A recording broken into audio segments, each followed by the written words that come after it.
Hello, everyone, and thanks for tuning in once again. You're listening to World Combat Sports. Hell yes, Fight Night once again, top rank edition. You know what it is. If you check the description in my YouTube um, outlay, you will find the entire fight card. I want to give a shout out to those that's in the live chat right quick. Shout out to the one and only H Money, Mr. The Zone in the building, Don Dada.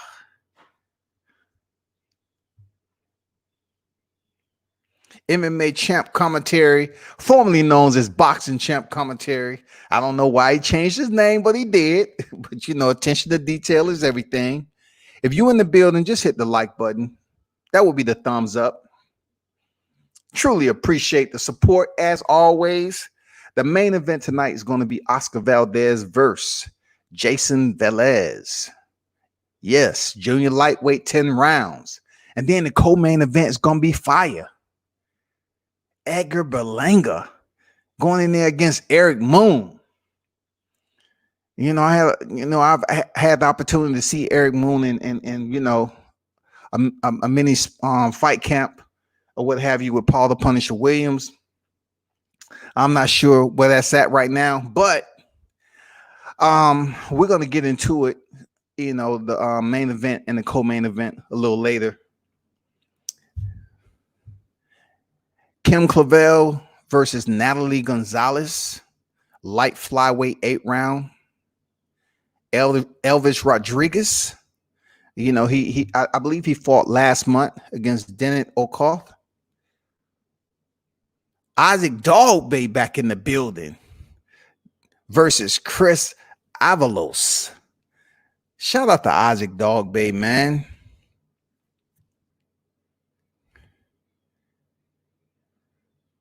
So, that's what we're going to be doing today, man. Boxing once again, in the bubble. They don't even call it the MGM Grand, really. It's known as the bubble, y'all. Hopefully everyone is doing outstanding today. Let me try to get this ESPN. Now this freaking finally 8 p.m. Eastern.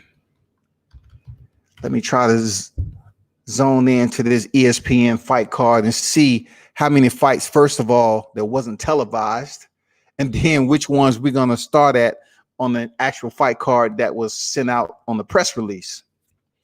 So bear with me right quick while I look this up, people.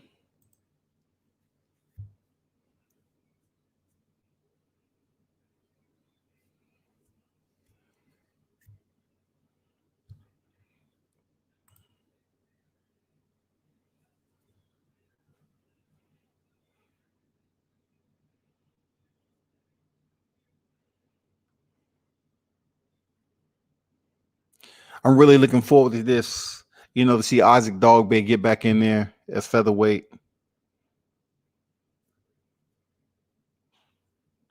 But I'm really, interested to see the co-main event and the main event. I'm not going to lie to you. Oscar Valdez is undefeated. You know what I'm saying? He went down against Adam Lopez in the second round.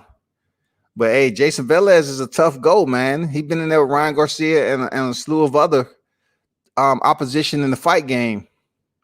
But I don't think Velez has ever been stopped before. He's lost some decisions. But, yeah. It should be pretty interesting, man, to see what Oscar Valdez do as super featherweight or junior lightweight, whatever you want to call it.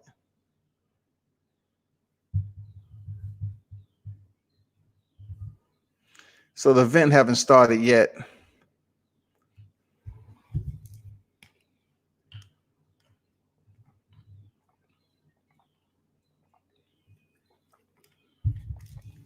Don Dollar said, World Combat Sports, look what the fight drug in, salute.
What's good, everyone? Welcome to Fight Night. I'm just waiting for ESPN to come on deck. Salute to everyone that's in the live chat as always, man. If you have any questions, please let a brother know about the fight card, anything dealing with boxing.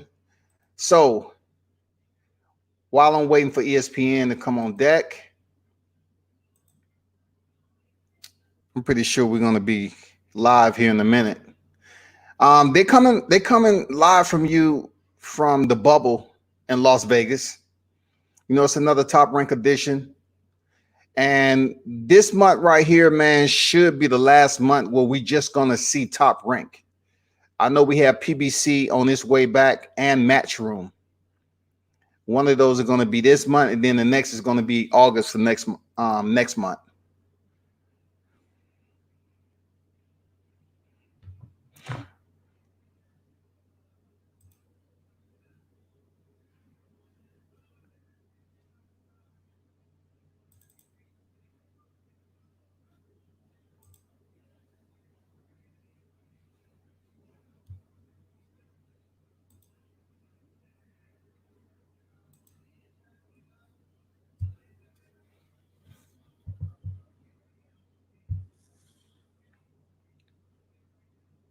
You have been telling everybody on our crew there is much more to him. Tess, he's a beast. You know, he reminds me of Roberto Duran.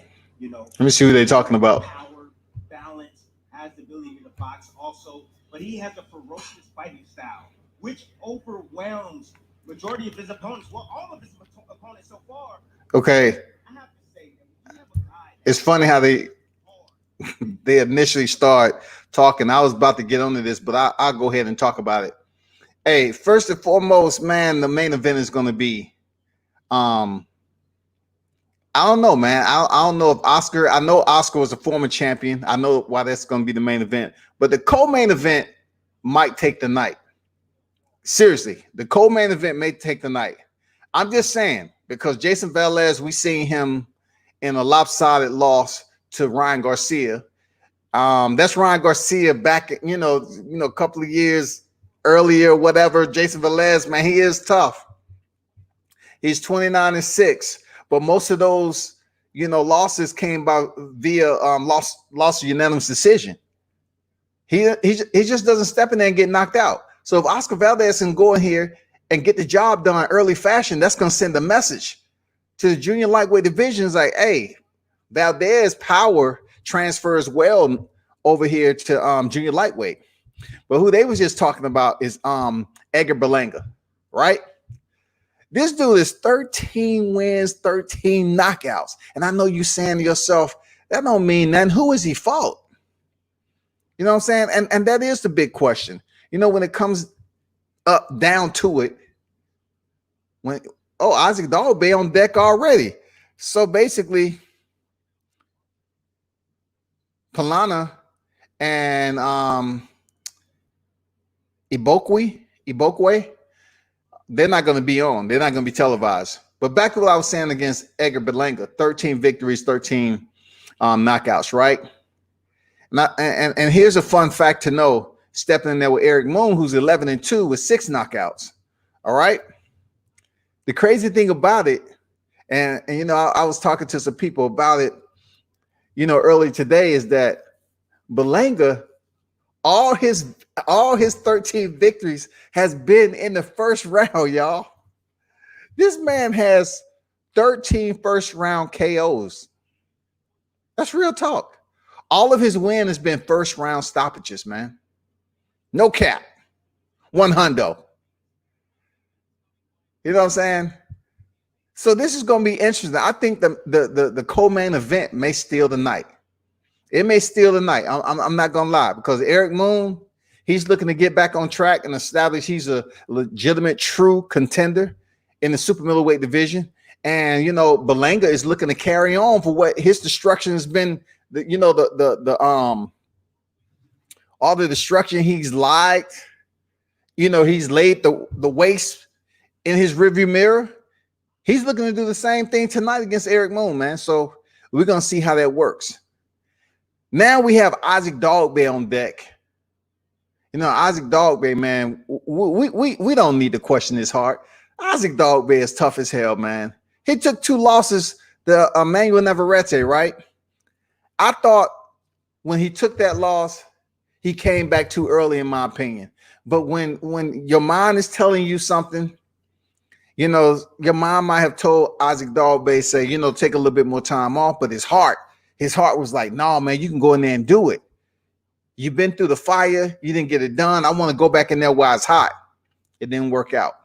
First round, we get down. First round for Isaac Dogboe. In there against Avalos.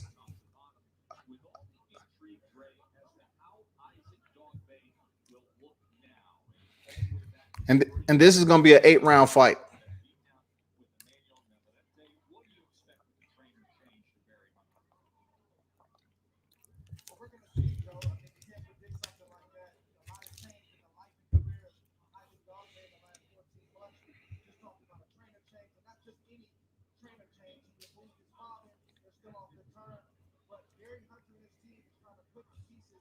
Nice jab to the body, you know, by Dogboe. Going down low to start this first round off. He steps in with that left hook and then come up top. Keeping it simple. Isaac Dogboe has heart. That ain't the question. His heart, his resilience, that ain't the question. Like Isaac Dogboe, man, he would die in that ring. But I'm glad his second fight was stopped against Navarrete. I mean, I know he took punishment in the first, but the second one, you just can't go 2 fights back to back and take that much punishment and continue your career and maintain a healthy, you know, mental state going in there, man. Going through training camp, getting back in there. So let's see how it is, man, you know, as he work himself back up to title contention. You know, Navarrete has moved up. You know what I'm saying? He's moved up to super featherweight.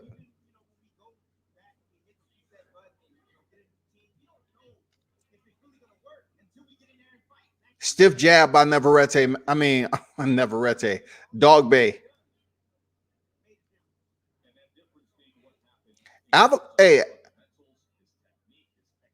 Avalos is staying tight early. Nothing too erratic. He's staying tight. You know, he's landing some solid counters. Hard right hand over the top by Dogboe, man. Avalos doubling up on the left hook. Combination by Avalos.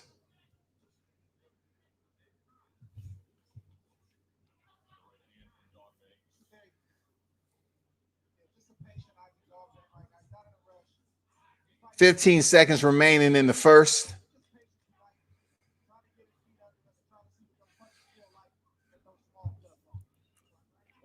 I see Avalos is working on that counter left hook.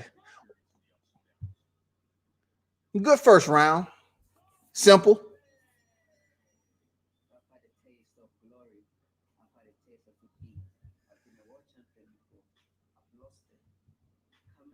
Man, that fight with Navarrete, man, it was tough on Dogboe. It was tough, man. Hijo. Get back in there and cook, man. You know, he still has a lot of real estate left in his career.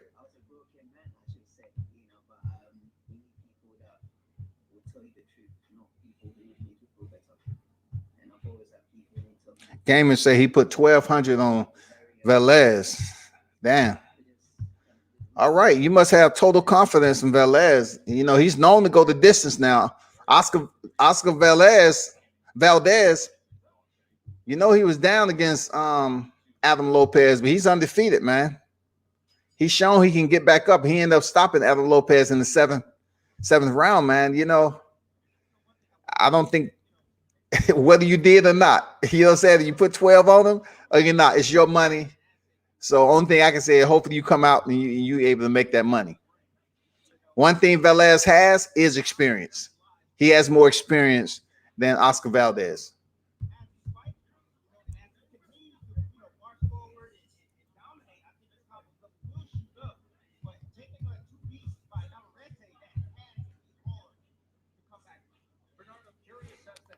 Dogboe with the jab. He's working his jab, man. He's staying on the bezel with his jab.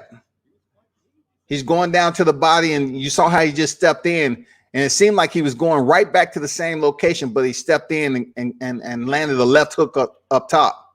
Very smart. He kept his eyes on the body, but he went up top. He's looking sharp as always, man. Avalos is still standing there tight. He's taking some punches though, but he's still standing there tight, man. He's still in the fight. Well, it's an 8-round fight, so sooner or later, you know. Oh, nice right hand, nice straight right hand by Avalos. Solid head movement by both fighters. They're exchanging when they get in close. I like that. They're exchanging. Nothing too, toxic though. Right hand by Dogboe again on the exchange, man, on the inside. He landed the left and then came with the right. I like what I'm seeing with this fight. That both of them staying active. Absolutely. What I'm seeing with Avalos, he's not showing any fear of Dogboe right now. And I'm curious to know how Dogboe is taking that. He's not showing any fear. Former world champion, you know what I'm saying? Like, he's not showing any type of fear, the punching power of Dogboe. He's staying right there in the booth with him, close, personal. And Dogboe hasn't thrown anything for Avalos to take a step back and say, you know what, I need to keep my distance.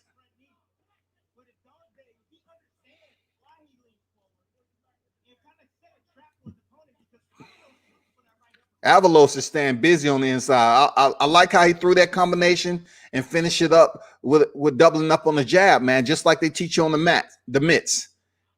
You know, you ever look at a mitt drill, they always finish up with 2 or 3 jabs, according to who's holding the mitts.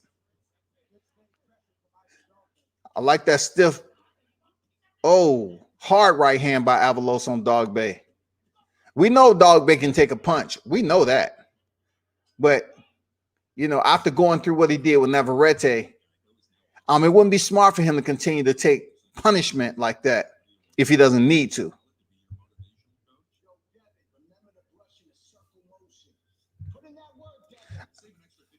Hey, game, I don't know what you mean by contact me, man. I don't know anything about betting. I don't bet on fights unless it's with somebody. I don't know any of that.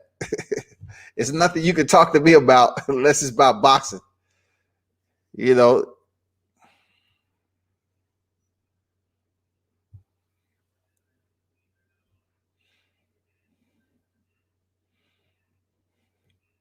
Whoever you bet on is who you bet on, man. I don't get into that. I don't mix media on, something that I'm not really astute to. I'm not really astute on betting on fighters.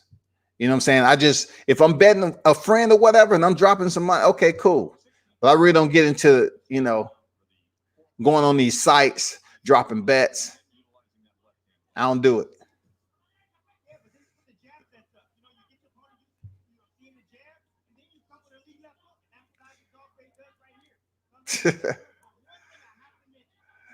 Okay.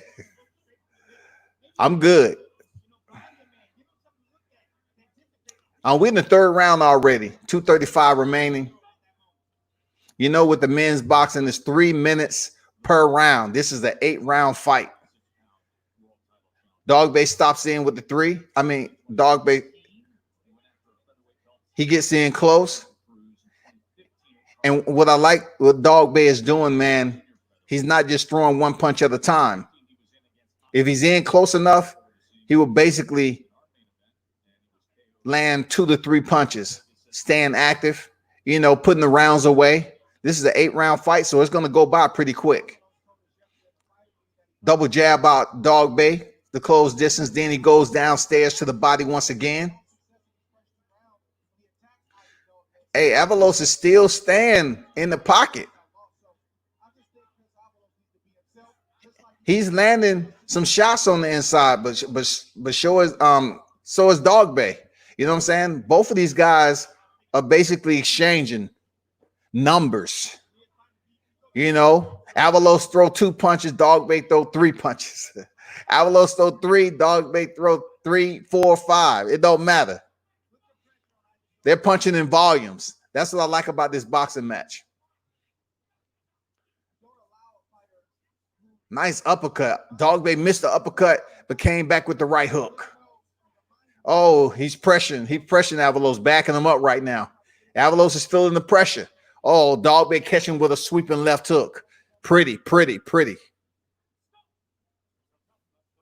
Dogboe changing levels now. I've been waiting to see who's going to change levels and shift gears first. And Dogboe has been able to do that.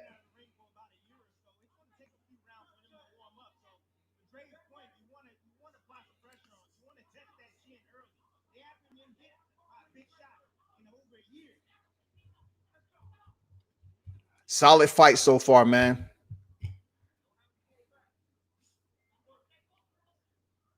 Solid fight for these featherweights right here. Former world champion Isaac Dogboe. Solid fight. Like how he just slipped the double jab. He slipped the double jab by Avalon, man. He stepped back, used his lateral movement. Really didn't, do too much except, increase his distance. Slip both of those punches, man. Levels to boxing. Dogboe is showing he's on a different level. Avalon is kind of, breaking down just a little bit. It was the third round. But he's in there with a highly skilled fighter like Dogboe, who's learned a lot from those 2 wars he was in against Emmanuel Navarrete. You can guarantee that.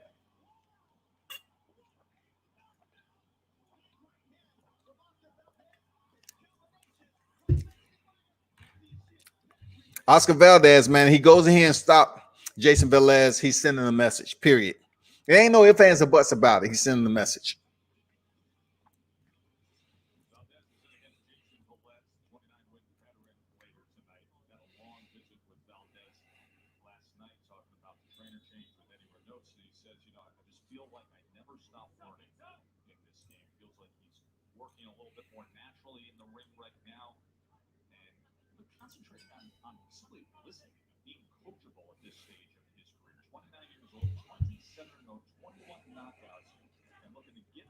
Avalon comes out in the 4th round, working his jab, working behind the jab.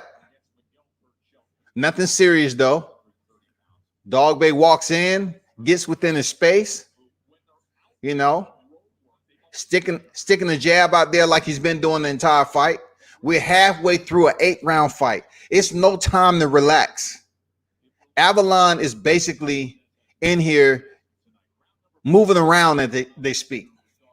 He's just getting some rounds in because, in my opinion, he isn't trying to win. He ain't doing enough against somebody like Dogboe, who has absolutely been at the top of the heap as a world champion, and then he's tasted defeat, but he can't do it. He's not doing enough to sway the judges to say, you know what, this is a close fight.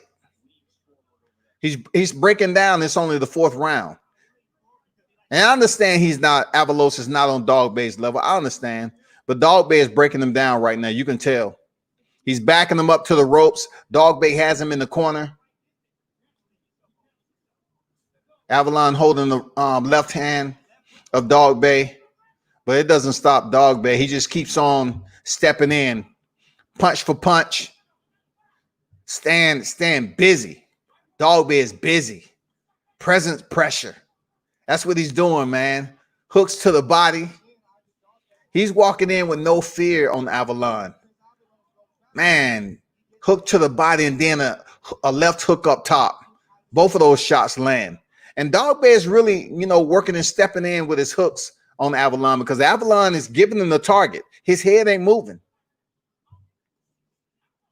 And he's making Avalon miss. Avalon's fatiguing a little bit, getting a little tired. Dogboe is making him miss, man, making him pay. Oh, that hurt. That shot to the body hurt Avalon. It made him take a deep breath. He just nodded his head like consent, say, yeah, let's go. But it's the wrong move against Dogboe, man. Avalon's making the wrong move trying to go mano a mano with Dogboe. That's not what you do, bruh.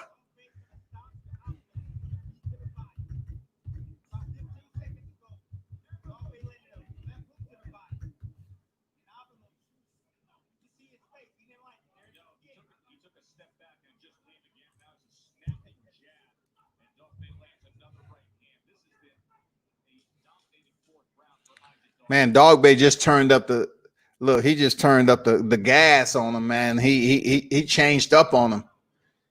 He changed up the speed, the pressure, everything. He's breaking this cat down. 5th round on deck. Next, man, it's an easy go for Dogboe to get back in here and get some work in, put in some rounds. If he keeps up the pressure, man, I'm not saying he's gonna stop Avalon.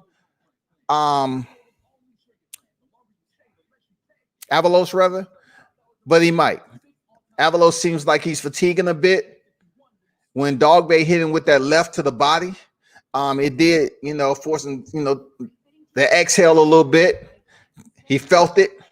So I don't know how long this fight's gonna last, man. He has 4 more rounds remaining.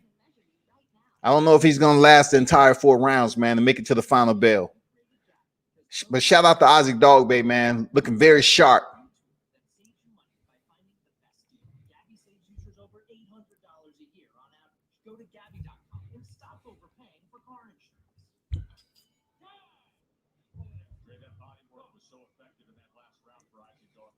Kriegel just said that body work was so effective. Yeah, he felt that.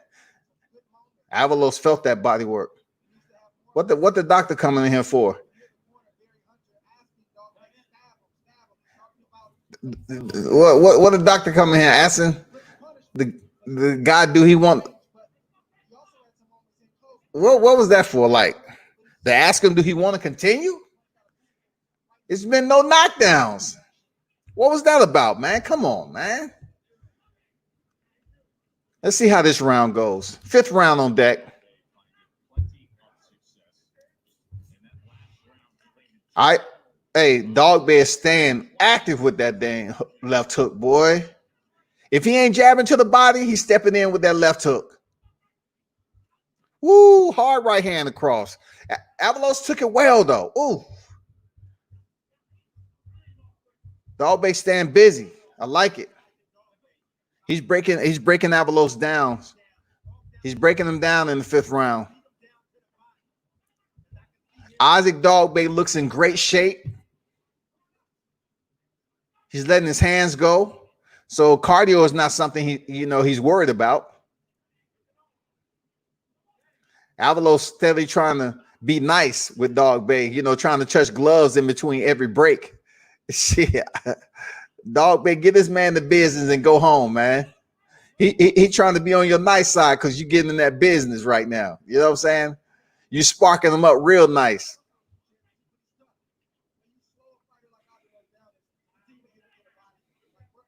Avalos ain't no punk though. He's being outworked, outperformed. Oh, another body shot. Hey, another body shot from Dogboe froze Avalos up just a minute.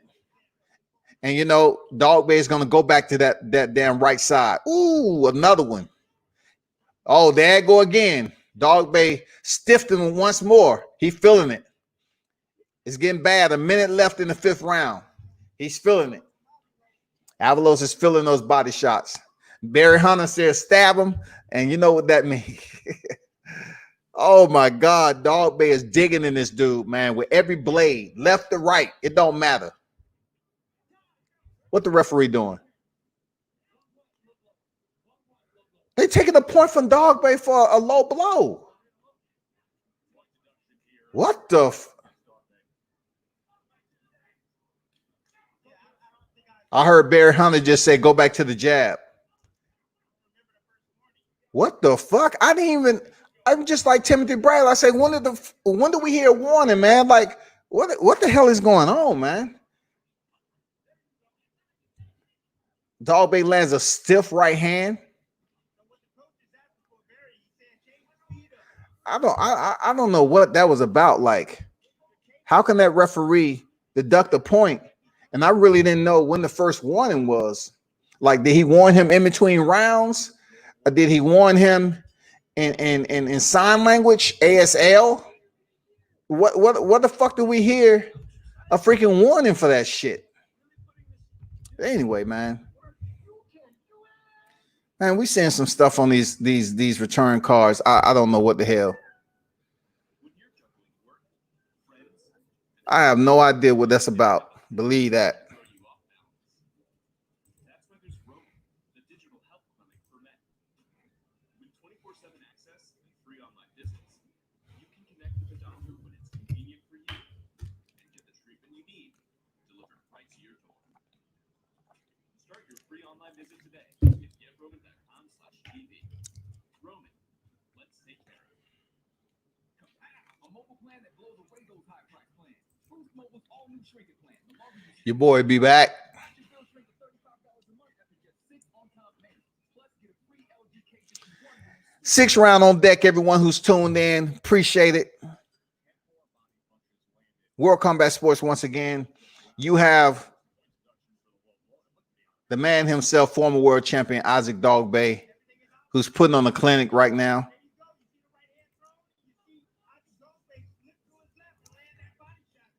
Man, he hit him on the belt line. Hit him on the belt line, man. This shit, that seemed biased to me. I'm not gonna lie, man. He hit the old boy on the belt line and he deducted a point. The team Dogboe cussed the referees out before the fight started. That's some absolutely bullshit right there. He hit the man on the belt line. What the fuck is going on with that? Who is this ref, bro? Man, he's winning the fight easy. You deduct a point from the man for a belt line shot. No warning.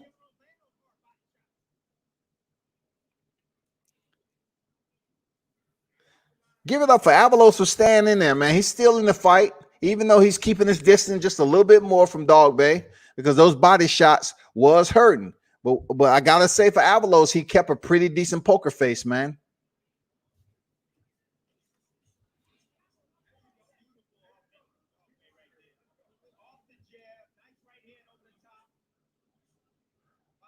Dogboe with the 2-1-2. Right, left, right. Switching it up. Good defense, Dogboe. See, the one change I do see Avalos has made. He's not committing to stand on the inside, overstaying his presence. He's definitely, boxing off the back foot because he felt those body shots, of course. And he might have made up in his mind that he just don't want to get stopped. So he's, the shots that he is trying to land on Dogboe, he's just outside the range because he's worried about that body shot that left to the body all Dogboe was throwing in the last 2 rounds. Counter left hook by Dogboe. Nice. Dogboe making it look easy now. Schoolyard. You know what I'm saying? Oh, nice step in left uppercut with the right. Pretty. Okay, Dogboe switching it up. Not showboating, but dancing a little bit.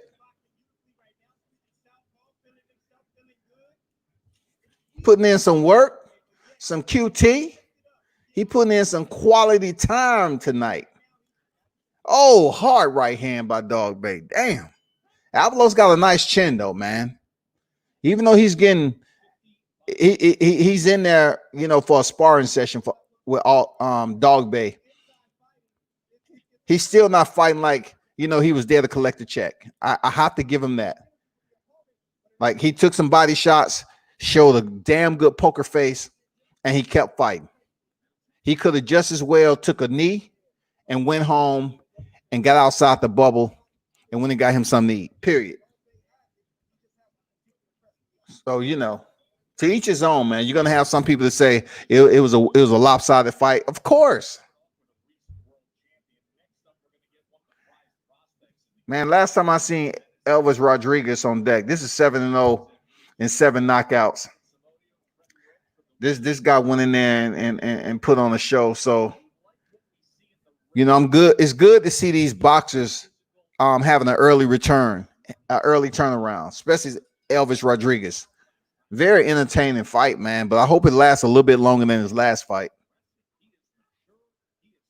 Double jab right out the gate by Dogboe, followed up by a right hand. Easy work for Dogboe in this fight. Easy work. No doubt about it. Easy. Put that work in, Dogboe. Yeah.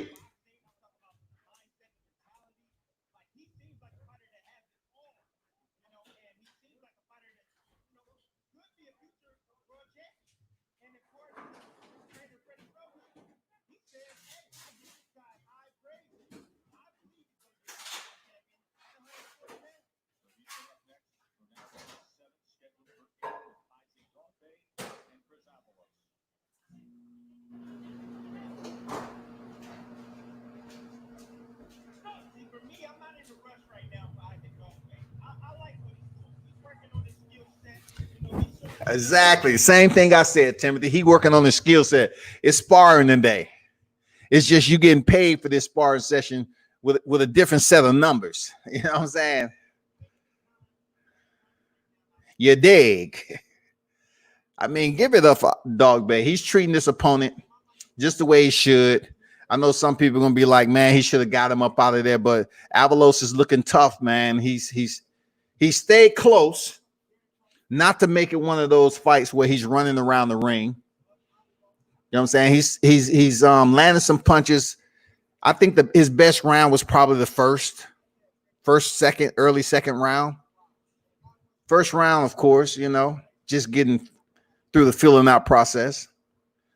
Isaac Dogboe still heavy on the jab.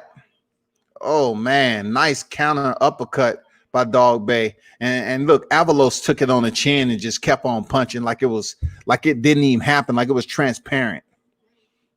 I don't know whether to credit Avalos' chin or lessen the fact of Dogboe's power.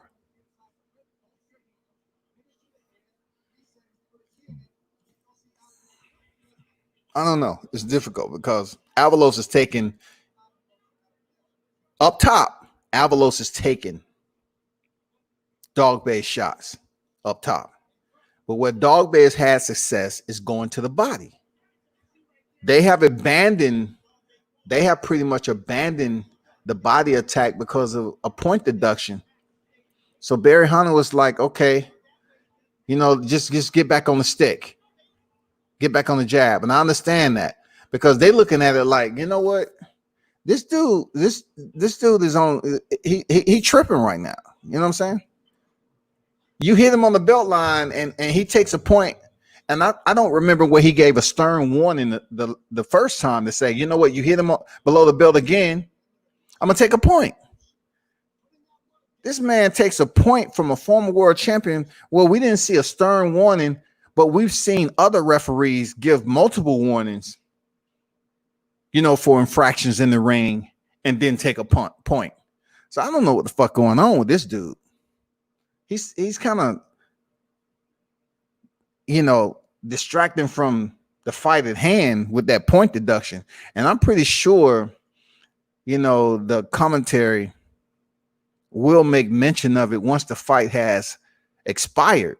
They're gonna talk about that point deduction. Even though it's a lopsided fight, they're gonna talk about this because, believe it or not, just because the referee is the third man in the ring, sometimes they make some poor decisions, man. 8th and final round of this fight.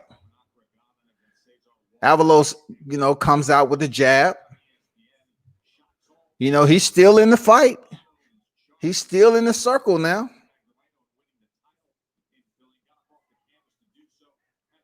Dogboe has not lessened his attack. He's still on the gas, still pressuring, being smart. Nice barrage of punches on the inside by Dogboe, keeping his hands up, keeping the earmuffs as he walking in, keeping the earmuffs up, and then waiting for a release point from Avalos. Once those combinations stop, Dogboe basically counter where he needed to, and it was effective. It's not like he's taking risks, but he is picking his points. Easy fight for Dogboe. Easy. I like that. I like that right uppercut again by Dogboe. But you know, like I said, up top, Avalos is taking the shots very well. To the body, not so much. Not so much. He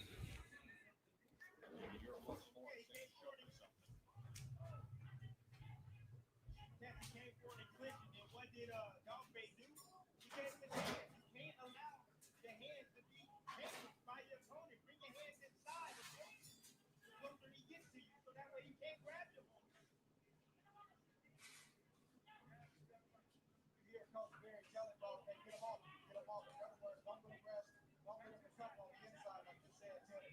Push him off and keep pressing the issue. And hopefully they can get stopped here in this 8th round. Left hook. Final minute. Let's see if he can close the show here.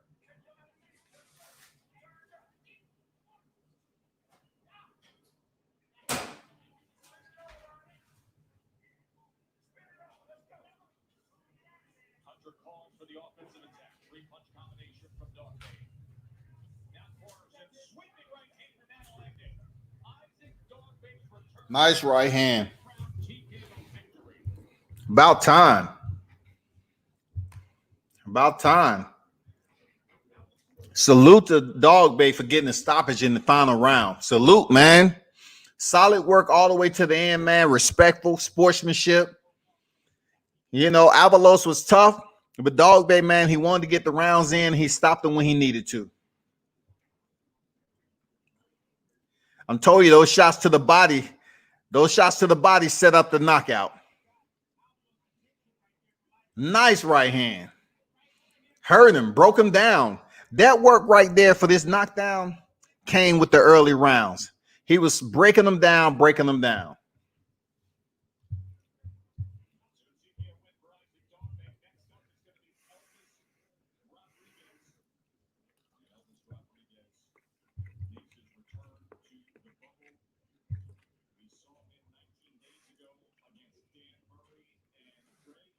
Yeah, it was 19 days ago. I was trying to see how long it's been, but Elvis was here 19 days ago.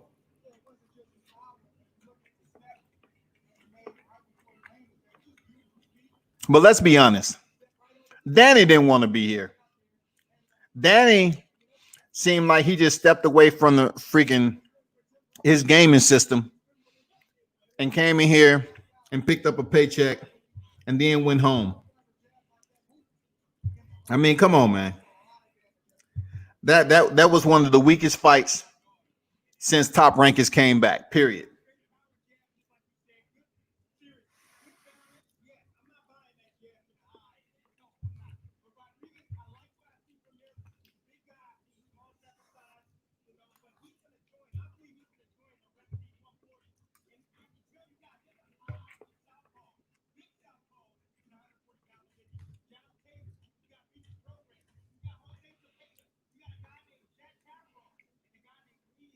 One good thing about Elvis, though, he's a good height for 140. He seems like he's pretty strong. And, you know, I look to see what statement he makes once he starts improving his competition. You know, 7-0, 7 knockouts, man. Hey, how is he going to handle it when he's in a fight that, you know, he has to put in some rounds? This is a 6-round fight. So with competition, he's going to have to increase the rounds. So that's what I'm curious about.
Solid win for Isaac Dogboe, man. You know, he was able, you know, get his rhythm back a little bit. Go some rounds, put some work in at the job. Look impressive. Get the stoppage in the final round. Hey, you can't ask for nothing else. A mobile plan that blows away those high price plans. Boost Mobile's all new shrinking plan. Regardless of state or less you pay. Watch your bill shrink to $35 a month after just 6 on-time payments. Plus, get a free LG K51 when you switch on our new upgraded network. Boost Mobile. How y'all doing out there?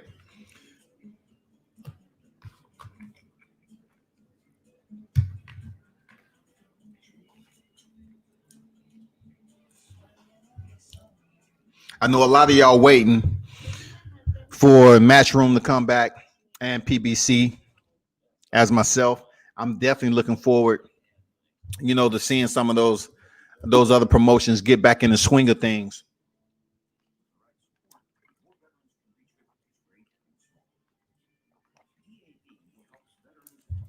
But what I would like to see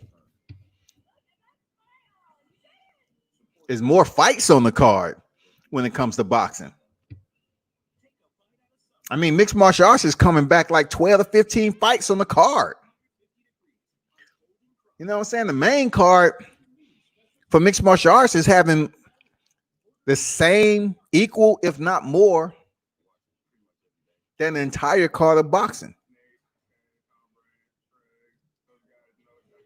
To me, that's just,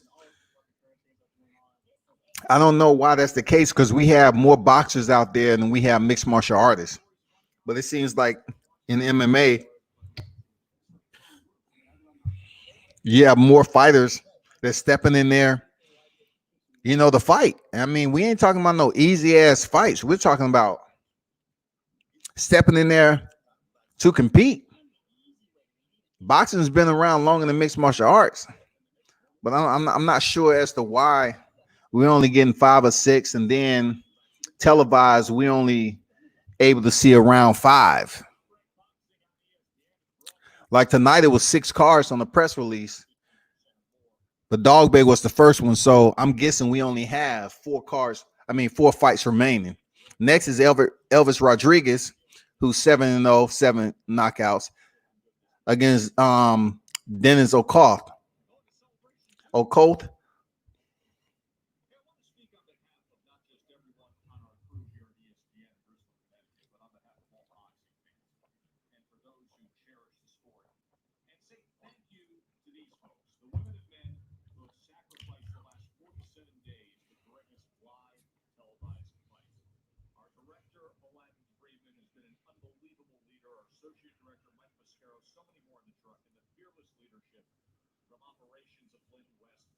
Shout out to the crew.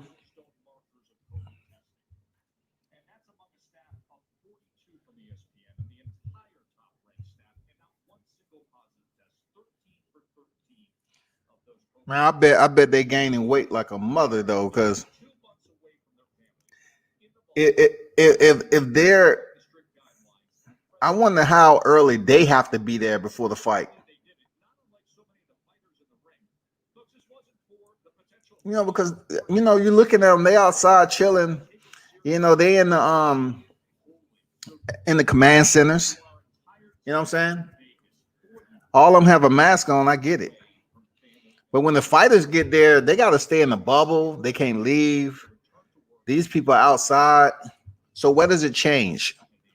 Where does the guidelines start to fray a little bit in dealing with the staff? If you're saying there's no COVID test, cool. Let me see what Dogboe has to say.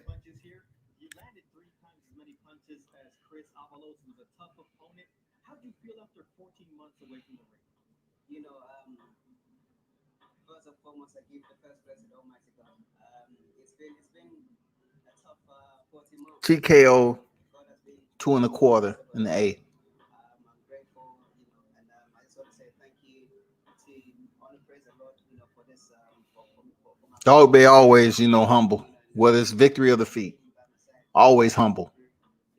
these 14 months. I mean, it's been a tremendous road, but finally, you know, we're coming back. We're still warming up. I felt great in there today. I do believe Dogboe could potentially earn another championship strap because I don't think he's moving up anytime soon. I could hear You know, just telling me, just take my time. I should take my time to relax. I shouldn't force it. I know sometimes I was more or less like a little bit tense, So once I went with the flow, everything was just flowing up the jabs, and that felt great. Yeah. Can't wait to see you fighting for a world title. And I just want to say a big thank you to ESPN and Top Track. I'm glad to be back on ESPN now. I just want to say thank you to all the people out there. They've been very, very supportive. I want to say a big shout out to my teammates at the headbangers. Scooter, Nat, everyone, and happy birthday to my boy Lyndon, and Mike, Williams for Ezzy. And a big thank you to my coaches and everyone. he said, Joe, we send it back to you. Dogboe like shit. I've been out the ring for 14 months. I'm gonna get mine in. I'm gonna get the entire plug. You who are on the level of Elvis Rodriguez right now, he's up next, 6th rounder. Dennis is 4-3-1. I'm not sure how long this fight is gonna last, but we'll see once the bell is ring. We will see. He's 4-3-1.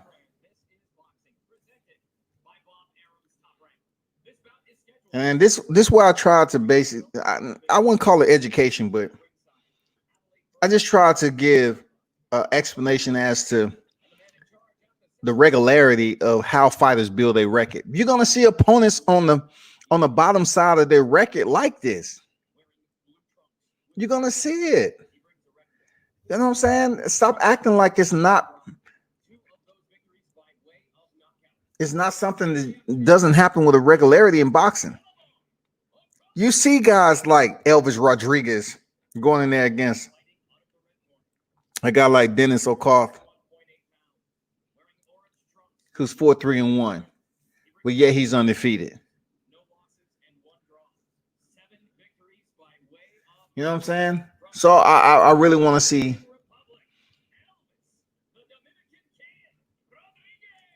It's a lot of hype behind this kid, though. He looks good, man. So far, even though his competition is just the starter kit, so to speak. Not to be disrespectful, it's like the starter kit in boxing. You know what I'm saying? But so far, he's handling the starter kit like it's supposed to. So I really can't knock this man.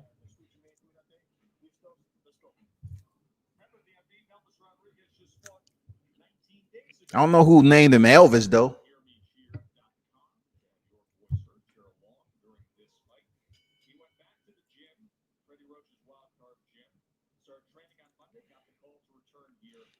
Want to be first. Elvis first out the gate with the jab. Southpaw. You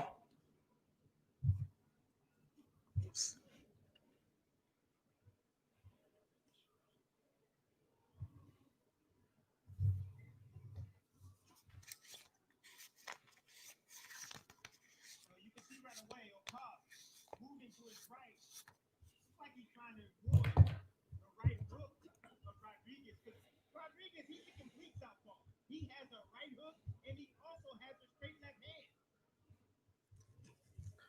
Stiff jab by Rodriguez.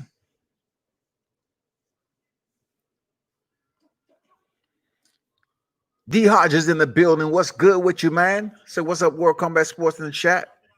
What's good with you, man? Appreciate you stopping through, D Hodges.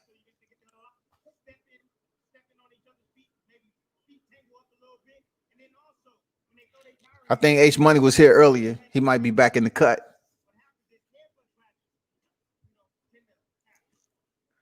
Nice jab by Okoth.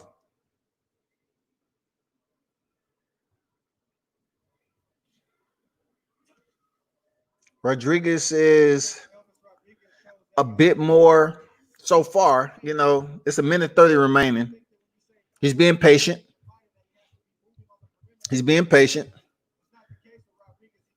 I want to say, don't drop that right hand when you're getting ready to jab so much, because he has a rhythm going on where Both his hands, he'll go up and down. You see how he's doing 12 to 6 with both hands? It's almost like a rhythm that he's in. You know, he'll put both hands, do it again. That time he only did it once, though. There you go. Did it again 3 times. But hey, as long as he understands the rhythm of his opponent. Nice left hand by Rodriguez. 45 seconds remaining. Will Okoth make it out of the first round? Will he make it out of the first round? This is only a 6-round fight. Okay, nice stiff left hand to the body by Rodriguez. Okoth took it well. There you go. Right hook to the body by Rodriguez. 20 seconds remain in the first round.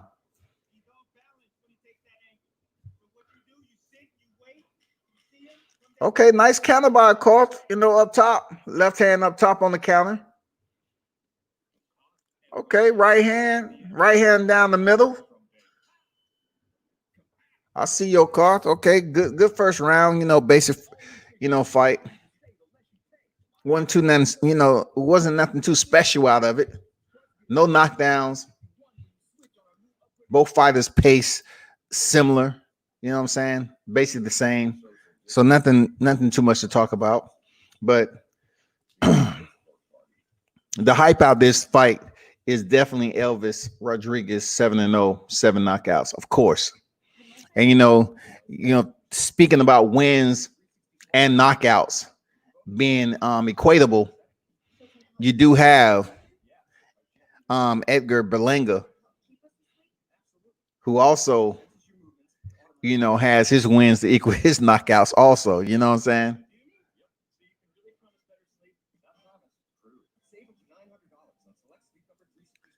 13 victories, 13 knockouts with 0 defeats. He's stepping in there with Eric Moon on the co-main event, who's 11-2, 6 knockouts.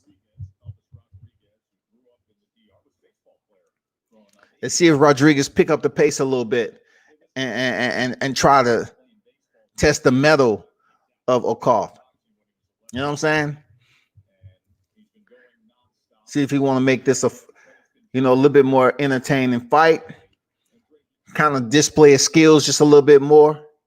There you go, right there. Landed 2 solid shots on the inside. Okoth definitely tried to return and get it back immediately.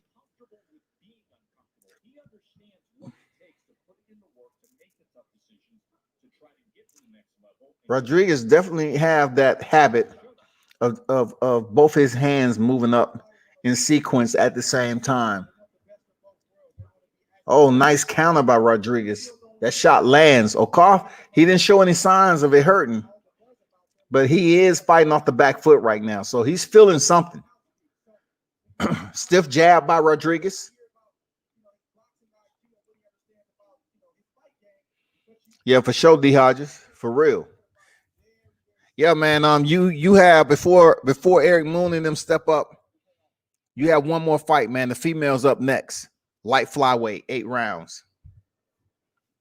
So I'm not sure how long that fight is gonna last, man. But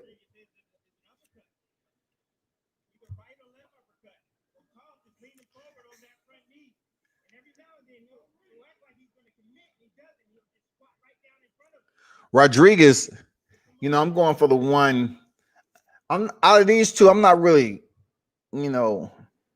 all hyped up. I just want to see the display of skills. You know what I'm saying? That's what I'm trying to watch.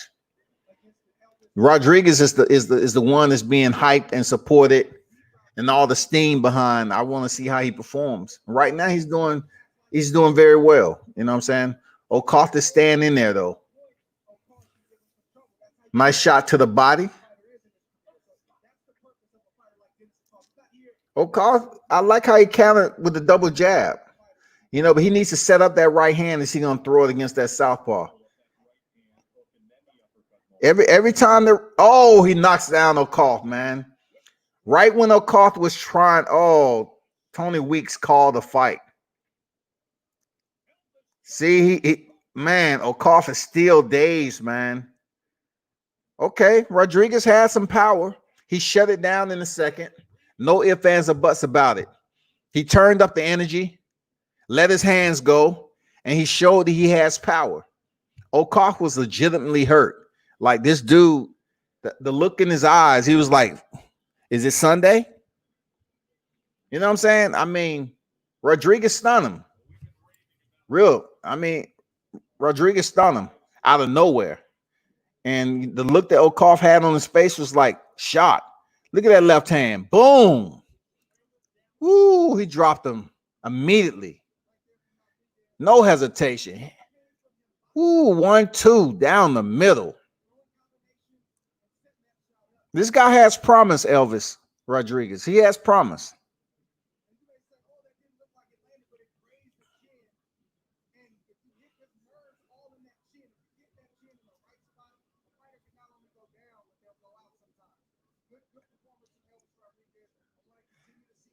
I want to know why Elvis, though, because, you know, a lot of cats that I know the name Elvis, and they don't have longevity, man. You know, I'm just saying shit. I'm just saying, bro. Especially in boxing, you know, when it comes down to boxer's name, Elvis in boxing, I mean, he might be an anomaly right now. But I can salute this cat, man. You know, he has Freddie Roach in his corner. Of course, you know, it's a lot riding behind this cat. But salute to him. He looked impressive. Kim Clavell, 11-0, 2 knockouts.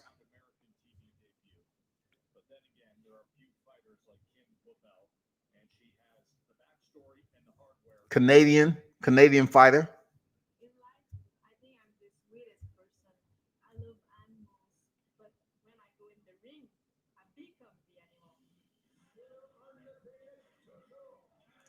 She say she see herself as the nicest person, but when she step in the ring, she becomes the animal. Okay, she's the one who was shadow boxing in a scrubs. Okay, she's in the medical field. Gotcha. This should be interesting, you know. To be honest, I haven't never watched Clavell fight. It's light flyweight. I haven't seen Natalie Gonzalez fight. So it's going to be brand new for both of these fighters.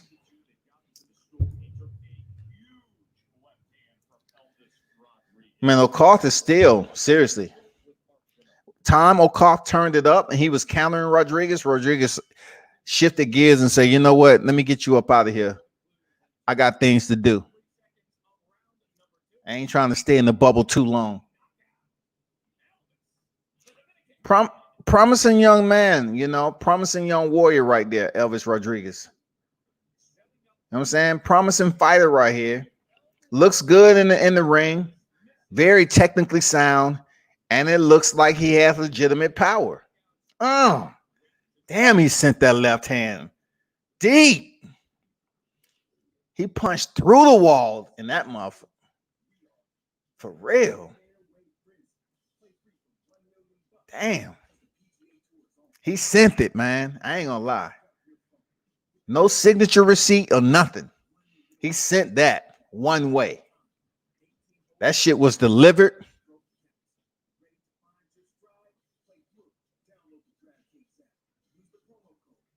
Good fight, though. Real talk. Good fight.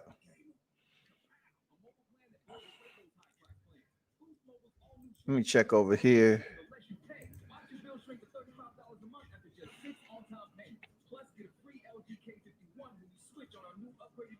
What's good, everyone? Make sure you share the content, man. You know, hit the thumbs up button. If you want to donate to the channel, you can. You know, it's up to you. But World Combat Sports on deck, boxing, mixed martial arts. Just a little bit to note. In recent news, okay. I'm definitely looking forward to Shakur Stevenson stepping back in the ring. Definitely. I have seen multiple news reports out there, you know, speaking about Anthony Joshua and Tyson Fury meeting up. You know, Anthony Joshua up there with he probably wears an extra large, but at that point in time he was wearing a medium. So everybody's talking about how big Anthony Joshua looks. I mean, that's no brainer, man. Anthony Joshua has always had a physique, But just so happened Tyson Fury pulls up and somebody's there to take the picture. Somebody's there. Come on, where's the video, yo? Come on, man.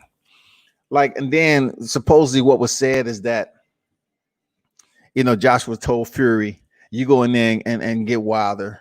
And then Joshua say, you take care of Pulev and I'll see you in 2021. You know what I'm saying? I mean, that's easy for conversation. But that's far up the hill.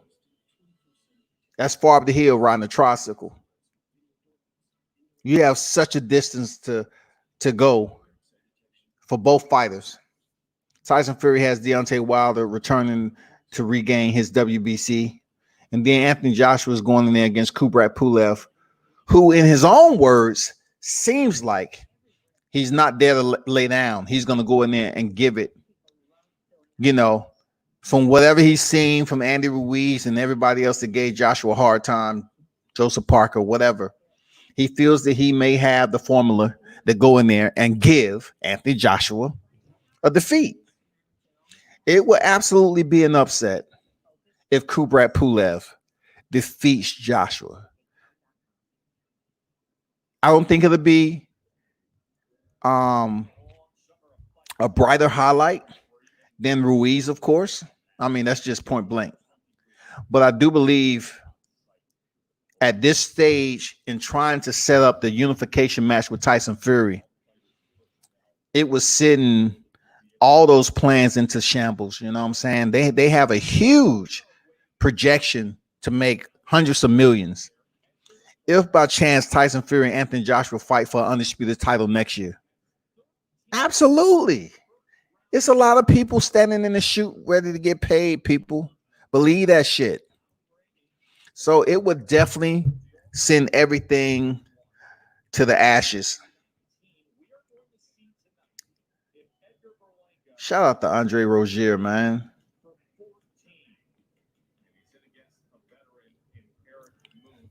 Let me see who's warming up Eric Moon. Are they even going to show Eric Moon? They might not. They're warming up already, though. But yeah. Ladies and gentlemen, we return to the action here inside MGM Grand in beautiful Las Vegas, Nevada. This is boxing. And word has been out about Jarrell Miller. Okay, we all know Jarrell Miller pop positive, but what you truly need to understand is that Jarrell Miller, when he popped in NYC, he didn't have a license. He wasn't actively licensed in the state of New York, right? So therefore, at that time, leading up to this Jerry Forrest fight, somehow, some way, the word got out. Scuttlebutt has it that it possibly might have been leaked, but Jarrell Miller tested positive for GW15 and 16, right? And I believe the amount was like 0.3 nanograms. And what that says is, even though it wasn't a high amount, it was still in the system. So I'm just curious to know if it's gonna weigh on the lines like John Jones did when he pretty much changed a little bit about the testing over there at the UFC, on the fact that he was how you put it, he had it in his system, and to his defense, it wasn't knowingly, but due to the picograms, the low level picograms, they try to make it seem like that, hey, it didn't seem like he was using again. It may be a residual effect of the release of the PEDs that he was taking from a supplement. So therefore, they did fine him over 200,000, but yet they allowed him to come back to fight.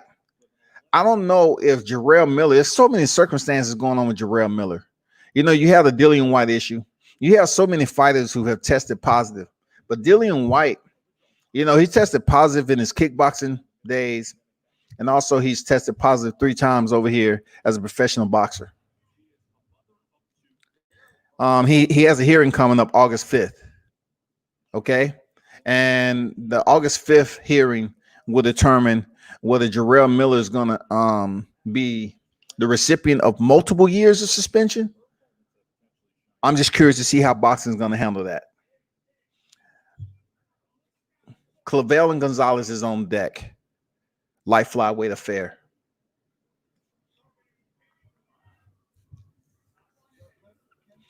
Clavell and Gonzalez is on deck. An entire fight card is in the description, the YouTube description. Yeah, what did she say, Dre, about training with gyms closed in Quebec? She said, I went old school rock. Yeah, 3 times, man.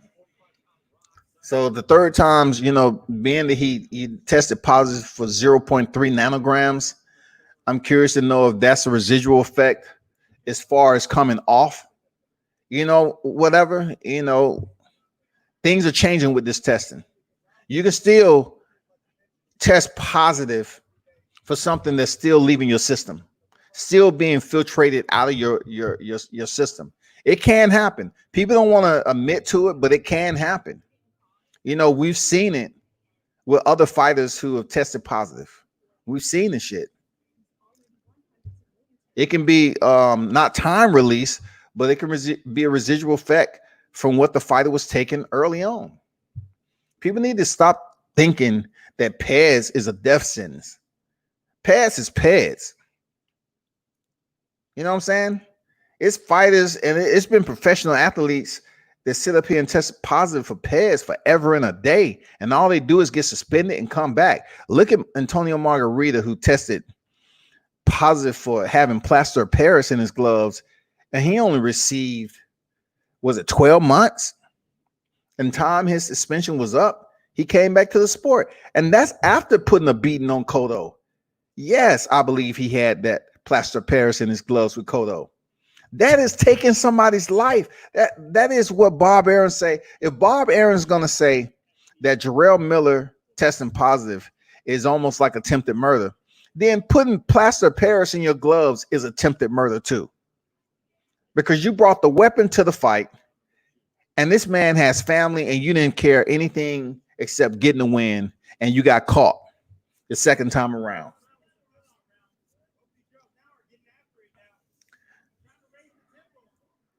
So we'll see what comes of that. Boxing has had individual who test positive and was able to return from the sport, but multiple times is different. You know what I'm saying? I was just about to touch on Dillian White, how his B sample made it into the freaking magic show of David Copperfield. You know what I'm saying? Somehow the B sample was never tested. But yet, knowing that he had tested positive for the A sample, he still was able to fight. He still went in there and fought Oscar Rivas, man, and knowing that he had tested positive. And not only that, supposedly it was a glove situation too. Another glove gate that Dillian White didn't even fight with the gloves that they had agreed on. I mean, you know what I'm saying? That shit is blasphemy, yo. For real. Boxing has so many twists and turns, man. Serious. It's a pretty good fight so far, man. Reminds me of the Olympics, though, but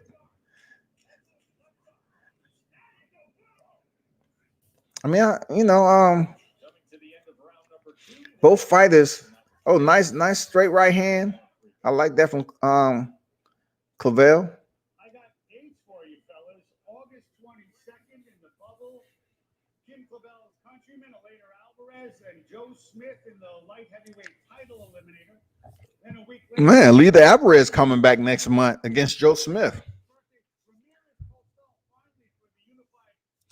Hodges said, look at white loaded gloves and pads. He's the worst. Yeah, people seem to have selective amnesia sometimes, when it comes to. But let me post this up here. Let me see, can I find this? Let me see, can I find this though? I know I have it. I know I do.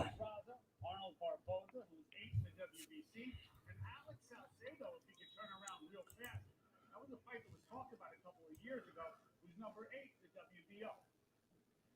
All good updates, and right in line with what we told our audience earlier tonight, that we're going to be wrapping up this Tuesday, Thursday summer series we've been doing since early June tonight. But then we get back to a little normality of what you're used to seeing with championship fights on Saturday nights in August. And Mark now detailing that it is the later Alvarez Joe Smith. So one thing I wanted to report also about the fight that you didn't see, I guess his name Igbokwe, 165, super middleweight. Pllana, they tested positive for COVID. Just impressed us again. Elvis Rodriguez, now 8-7 knockouts, who just landed a huge left-hand second-round knockout of Dennis Okoth, is ready to cycle back and return on that card with Jose Ramirez. So we will see the next step with Elvis Rodriguez. So Elvis Rodriguez, word just have it that he's willing to step back in with that card with Jose Ramirez, and what that's going to do is this guy's 8-0 right now. Before the end of the year, if we keep up with these cards and they keep on finding opponents for Elvis Rodriguez, he may indeed be 10 or 11-0. You know what I'm saying? He may be 10-0 minimal rolling out of 2020. He may be 10-0, y'all. And right now he's 8-0, 8 knockouts. He has that off the belly beef, energy about him right now. 15-0, 15 knockouts. Edgar Berlanga, 13-0, 13 knockouts.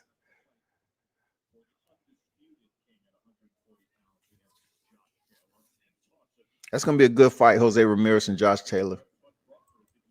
But yeah, I wanted to tell you about the fight that wasn't televised. He tested positive for COVID, so that fight was pulled, of course. You know what I'm saying? That fight was pulled.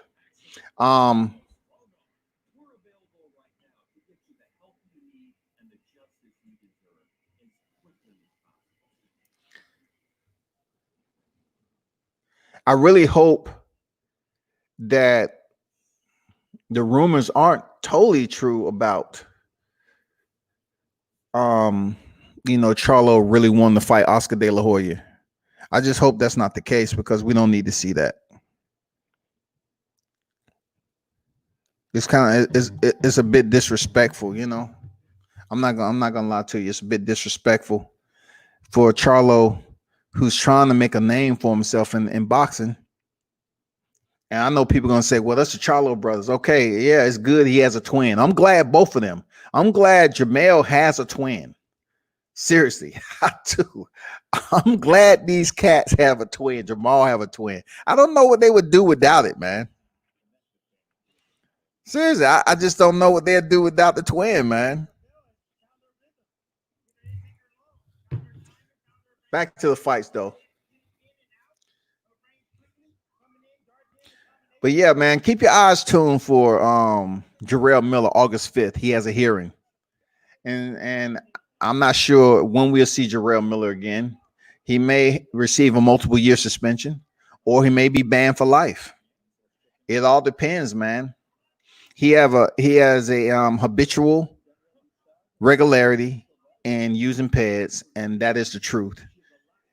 Stemming from his kickboxing days over to professional boxing. So right now in this sport, he's tested positive 3 times, but the more recent test was for GW 15 and 16, 0.3 nanograms.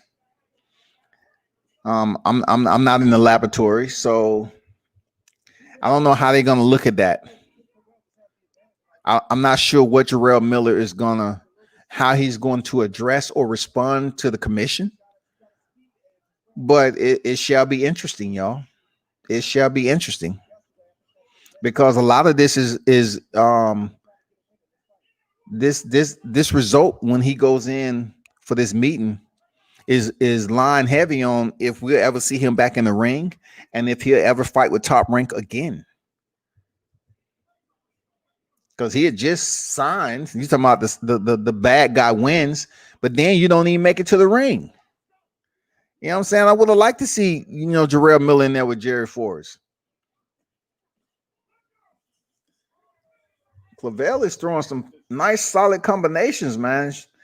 She got some pretty decent boxing skills. Players returning for this season will still be fighting for justice as they fight for a championship.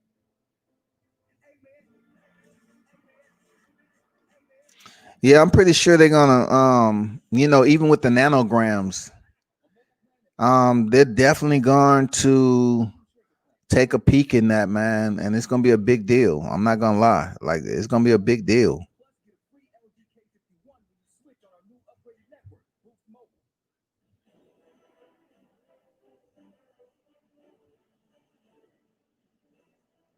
With laser measured floor liners, no drill mud flaps, bump step, detect liner for your bedding tailgate. Because you never know when it's going to be a WeatherTech day. And to secure your phone, don't forget the cup phone. Order today at WeatherTech.com. Made right in America. Let me know Kim Clavell dealing with just a little mark near the left eye as we start round 5. We in round 5 or 8 round. It went by pretty quick though. I mean, the next fight, man, is going to tell a lot about where Eric Moon is at in his career, man. I'm pretty sure a lot of people are looking forward to this fight. But what we don't want to happen is, for Berlanga to go in here and continue his first round knockout streak. We don't want to see that happen, bro. We ain't trying to see that happen. But it should be very entertaining. I'm not gonna lie.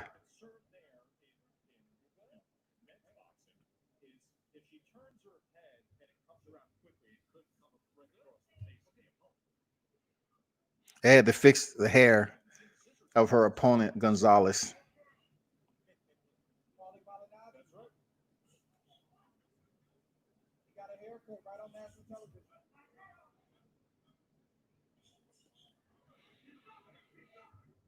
We're in the 5th round, y'all.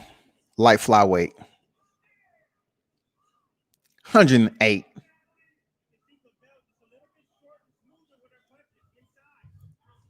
I mean, it's not like the fight hasn't been interesting. I mean, they've been boxing, but it just gives me that little point vibe that I used to see in the Olympics. Like every time fighters close distance, they exchange multiple punches, almost like point fight in the Olympics. You fighting for points in the Olympics and stuff like that. So every time, it's just like boom, boom, boom, boom, boom. Every time the fighters get close to one another, boom, boom, boom, boom, boom. I'm not saying it ain't boxing, but it just give me that old Olympic vibe, man, where you just fighting for points. But Clavell is doing a solid job, man. She can box. Oh, I like how she slipped underneath that left hand of Gonzalez and came back with the left right. That 1-2. Sweet. She can box though. Clavell can box.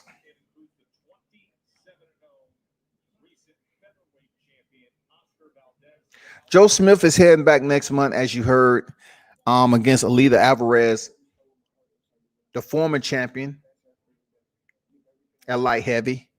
You probably know him from stepping in there twice with Sergey Kovalev. And Sergey Kovalev was able to go back in there and win his title back. And then, the last time where he stepped in there with Michael Seals and he was able to get the job done in 7th round, he knocked out Michael Seals with an overhand right.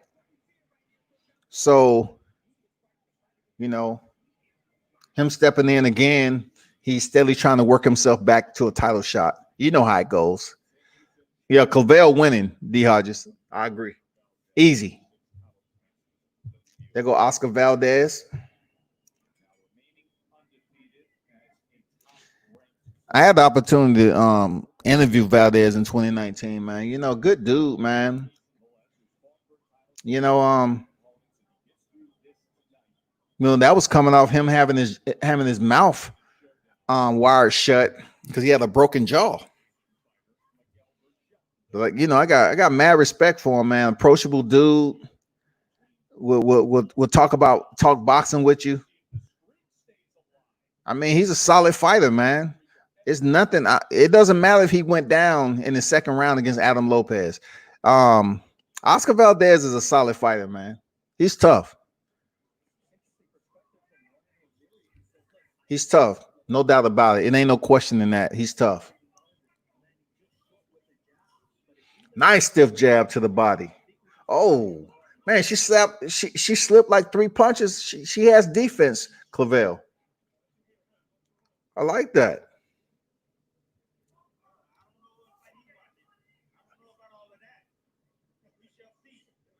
Nice right hand by Clavell.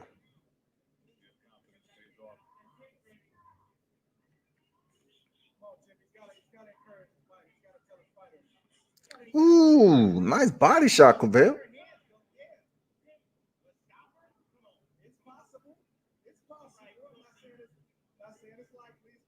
Man, what is up with this hair?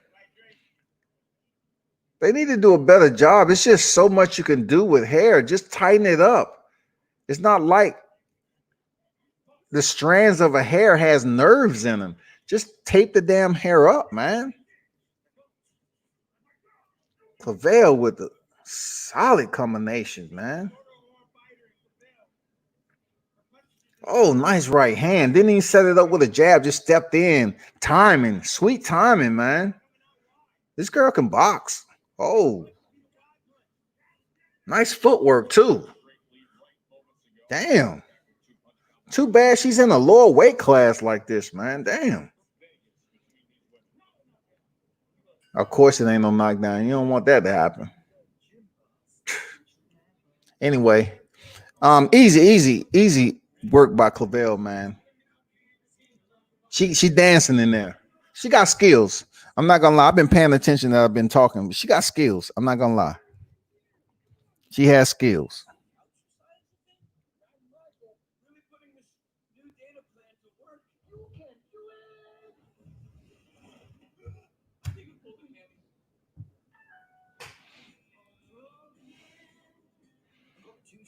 Those of you in the live chat, man, what you think about the fight so far?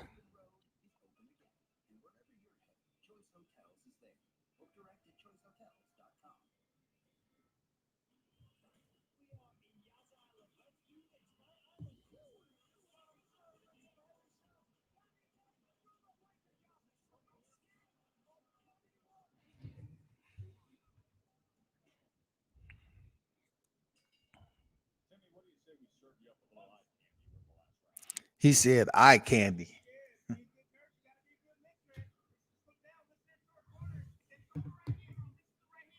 Oh, man, she knocked the spit out her mouth with that left hook. Look at this left hook. That was snot or spit. Yeah, that might have been snot, man. Who knows? But body liquids were released into the air. They were airborne. That means the shot landed and it was effective. Real talk.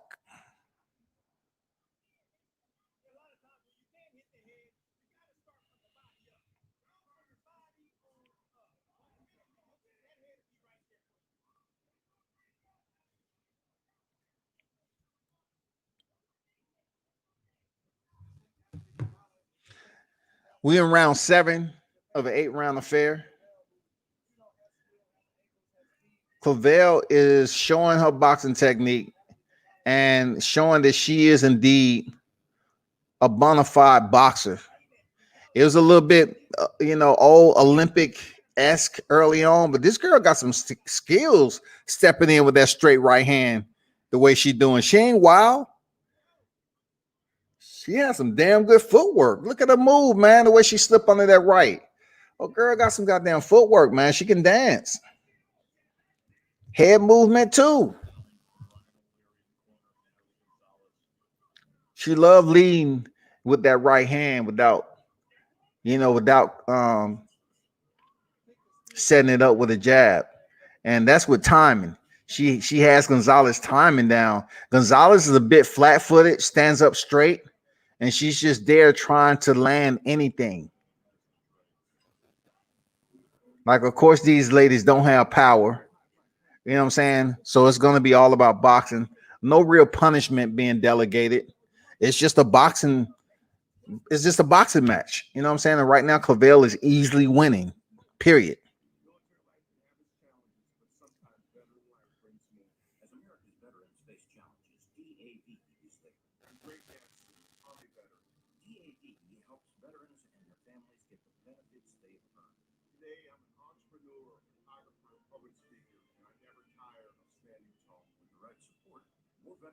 Shout out to vet, combat vet. Shout out to all the veterans out there. You know what I'm saying? Salute to you. In it because we're relentless and we love this game. The WNBA, we're in it for good. Season 6 Saturday on ESPN and ABC. So Kim Clavell, who has he has worked as a healthcare worker on the front line.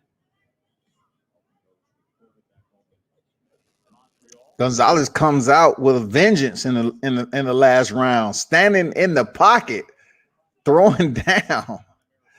Gonzalez said, "You got me fucked up." I heard the highlight saying I had snot that was flying, over there outside the ring. I got to get that back. Clavell ain't having it though.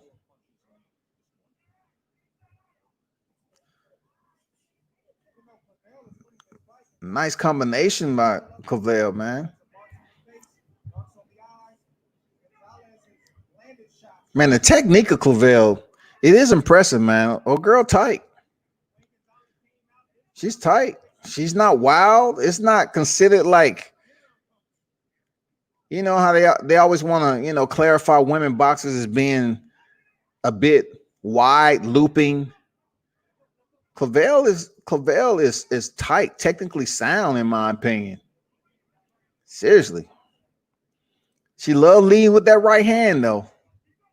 Whether it's for counter or lead, she loves landing.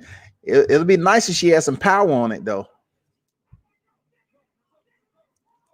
Sometimes she lead with it or she counter. You see how Gonzalez is arm punching? That's what I'm talking about as far as, Clavell just caught it with a hard left hand. Oh, man, and she has some power on her punches. 15 seconds left. Gonzalez would have been on the canvas. Go to the body, man. Dig to the body and then come up with the uppercut, Clavell. You got her hurt. She's stumbling all over the place. You can see the difference in technique, how Gonzalez was just kind of like palm punching.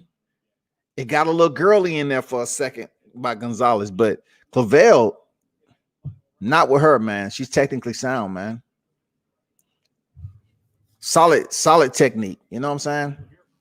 Solid technique.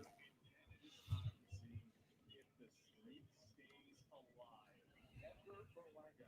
Look at that line, folks. Average length of a fight. 98.5 seconds. Look at Andre Rozier having fun, man. Warming up his fighter, having fun. Berlanga has 13 fights via first round knockout. Damn. That shit is crazy, bro. I'm not gonna lie. Anybody who's watching that shit is crazy. You have 13 victories and 13 knockouts all in the first round.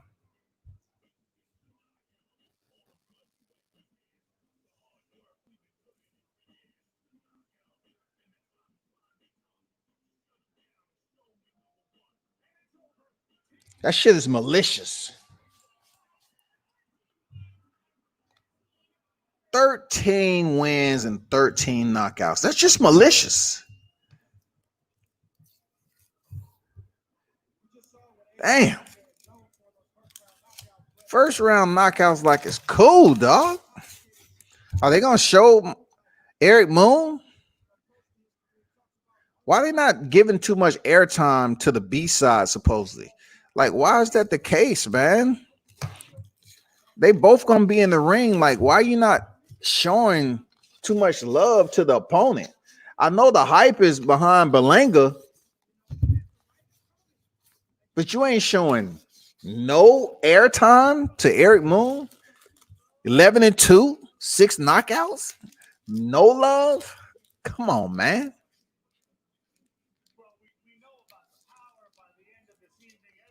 DeAndre, what you talking about? To put up the stream? What you mean? Let's see. I don't know what you mean, man. You can't stream the fight, man. We will see if he does it. If he can get to 14 straight. That is coming up next. We will see if the knockout streak, the first round knockout streak continues. Let's hear the judges' scores with Mark and Doug. Here inside MGM Grand, after 8 rounds, we go to the judges' scorecards for the official decision. Judges Lisa Chiampa, Dave Moretti, and Patricia Morris-Jarman all scored the bout 80-72. For your winner by unanimous decision, Clavell. The SB winner will have had Tillman Award for service. She's now 12-0. A clean sweep in Vegas for Kim Clavell. Berlanga is on deck. The first round knockout streak when we return.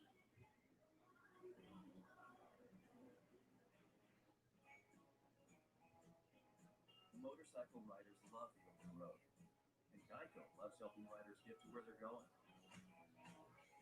To help even more, Geico is giving new and current customers a 15% credit on their motorcycle policies with the Geico Give Back. And because we're committed for the long haul, the credit will last your whole policy term. The Geico Give Back, helping riders focus on the road ahead. A mobile plan that blows away those high-price plans. Boost Mobile's all-new shrinking plan. The longer you stay, the less you pay. Watch your bill shrink to $35 a month after just 6 on-time payments. Plus, get a free LG K51 when you switch on our new upgraded network, Boost Mobile. Hiring is challenging, especially for a particular role. It definitely felt like we were looking for a needle in a haystack. So Dylan used ZipRecruiter. He posted his job, ZipRecruiter sent it to over 100 top job sites, and then matched his job with qualified candidates. We were very impressed with how quickly we had quality candidates apply through ZipRecruiter. It's very important that we choose the right people, and ZipRecruiter's been able to help us do that. ZipRecruiter, the smartest way to hire. Try it for free at ZipRecruiter.com/fans.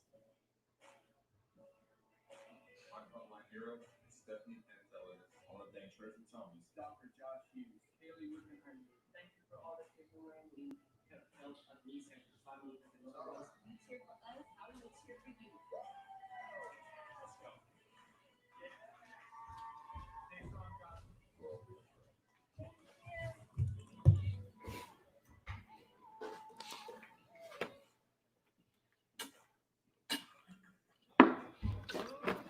Coco One in the building. Salute to you, man. It's getting about that time for one of the biggest fights on the card. Co-main event, Edgar Berlanga versus Eric Moon. I did have the opportunity to see him train once while he was down here in Atlanta. That doesn't mean I know the outcome. I don't know how this is going to play out. All I know is Edgar Berlanga is up here hosting 13 victories with 13 knockouts, all in the first round. That's beast mode. That's beast mode. No doubt about it. That's savage. That is predatorial. That is gladiator type shit. And yes, he is building up his record. But yet and still, I have to say it's absolutely, a good look wearing a freaking record like that. All in the first round. All in the first round. All his 13 victories have been first round stoppages, y'all. That shit is fire. But shout out to Coco One. D Hodges in the building. Um, You know, we tossed the question out there. Are we in the midst of watching the best current streak in sports? I mean, clearly it's got to be the most entertaining red coat this season. That man right there, knock out every man he faces in one round. Edgar Berlanga, very good looking prospect. And Mark Kriegel, a guy who see how Eric Moon's gonna look, man. I'm hoping he looks great. Berlanga has inform you that Berlanga's opponents left an average of 142 seconds. Still, the detailed streak aren't nearly as captivating as the idea of what this guy is becoming.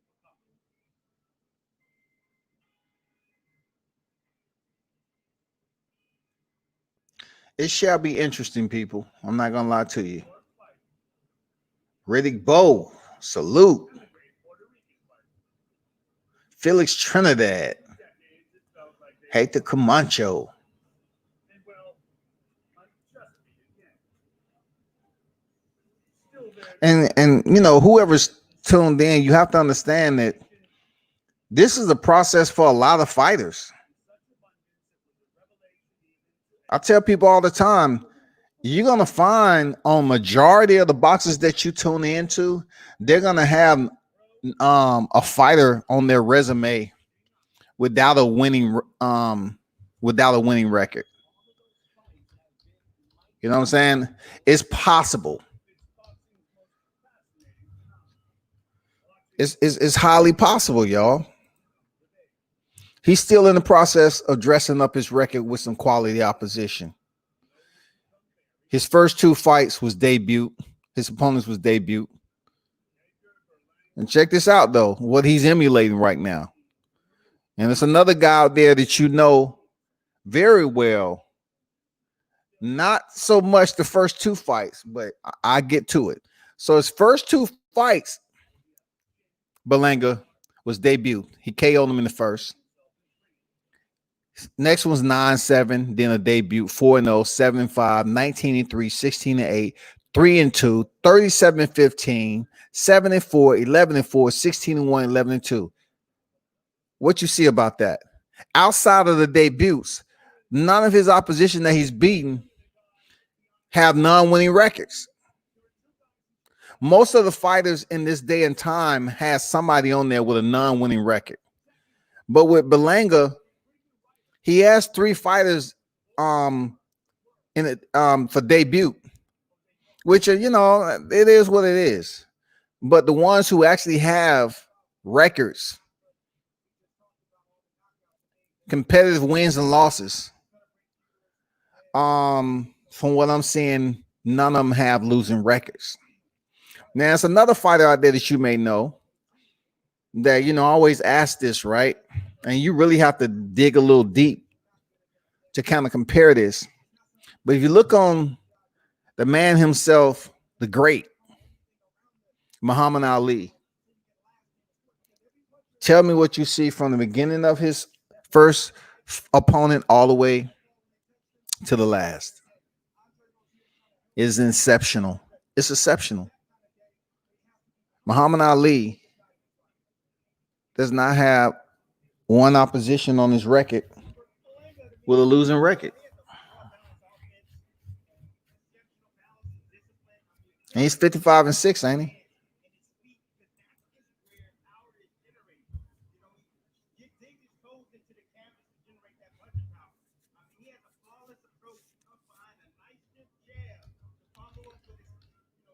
Damn, they haven't even showed Eric Moon once.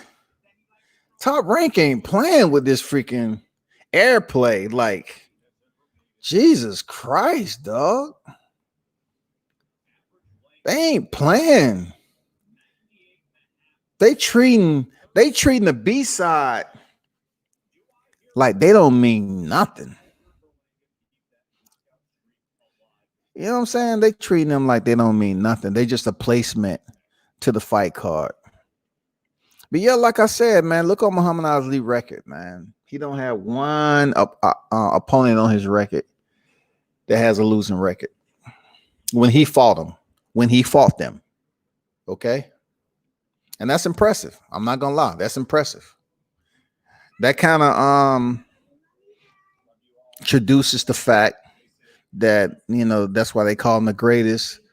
On top, three-time heavyweight champion and everything he did, in his career and just being the person that he is in general. You know, 56-5 rather. I think I said 55-6, 56-5. You know what I'm saying?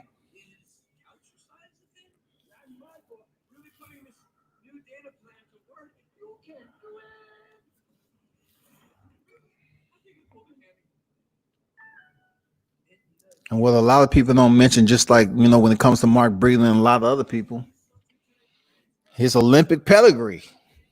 You know what I'm saying? Even when it comes to Muhammad Ali, people don't really mention his medals, his Olympic medal. You know what I'm saying? A gold medalist. And I remember talking to somebody, I said, man, Muhammad Ali didn't fight heavyweight in the Olympics. And they was arguing me up and down like, yeah, he did. I said, man, he was light heavyweight, bro. Muhammad Ali was light heavyweight in the Olympics. But instead, you did this. Bravo. After I came home from Iraq, I could still hear the booms. Makes it hard to be a good mom. As America's veteran, Okay. So I just think Eric Moon is going to get to the second round. I'm hoping he does, man. Seriously. I'm hoping the best for Eric Moon. Real talk. He's in there with the guy who's on an absolute killing streak right now in Berlanga. It's a killing streak. It's murderous row, y'all. This is murderous row. There's nothing else you can describe it as. It's murderous row, man. First round knockout, 13 of them. And triskaidekaphobia, however they said, 13 is a bad number. You know what I'm saying? Shit, not for Berlanga. He went in there and got that shit done. 13th victory with 13 knockouts. I really want Eric Moon to put up a better fight and take this dude as far as he can take him, because he really need that in his career. So let's see how I rock.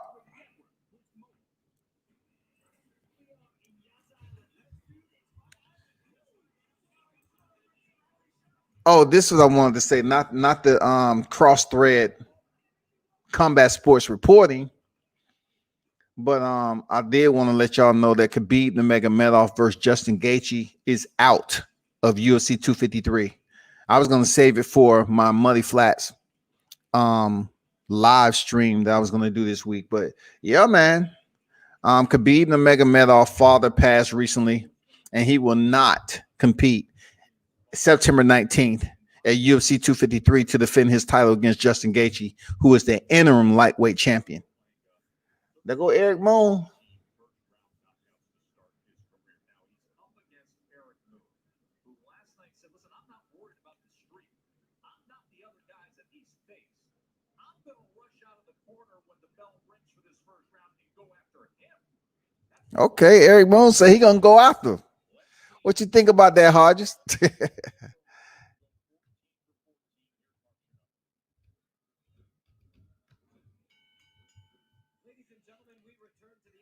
He said he gonna rush out the ring and give him the business. Yeah. In the super middleweight division, judges at ringside, Adelaide Bird, Tim Cheatham, and Steve West. Adelaide Bird. Did y'all just hear who I heard? Adelaide Bird. Come on, man. I know I got some boxing heads. Adelaide Bird is ringside. Ooh wee. I know Eric Moon need to get this away early, because if Bird has anything to do with it, come on, man. Y'all remember who she was judging? Y'all remember that fight? Talk to me. Drop it in the live chat. Drop it in the live chat. That's the money question. Bird is judging this fight. From Brooklyn, New York, by way of San Juan, Puerto Rico, Edgar, the chosen one, Berlanga. Puerto Rico. That is. Okay, fellas. The trumps are good on both sides. Anything on the bill, I'm going to call it low. Now, listen. We went over the rules. Did Berlanga just say something to Moon? I'm going to caution you to keep this fight clear on time, protect yourself at all times, and what I say you I mean, height wise, they match up well. You know what I'm saying? We encourage you to go to ESPN.hearmecheer.com. The competitive format, as far as reach, height, all that matches up well. Let's see if Eric sticks to his word and rushes out there and try to get with it. Yeah, he did. Oh, Moon comes out throwing fire. I see you. Now you need to settle in. Now you need to settle in, man. Now you need to settle in. Let's make it out this first round. Don't give him another body to his count. Come on, Eric. Pop the jab out there. You standing around, bro. You can't do this with Berlanga. Pop the jab out there. Man, he threw a 2-punch combination. Then now he's in the freezer. Come on, Eric.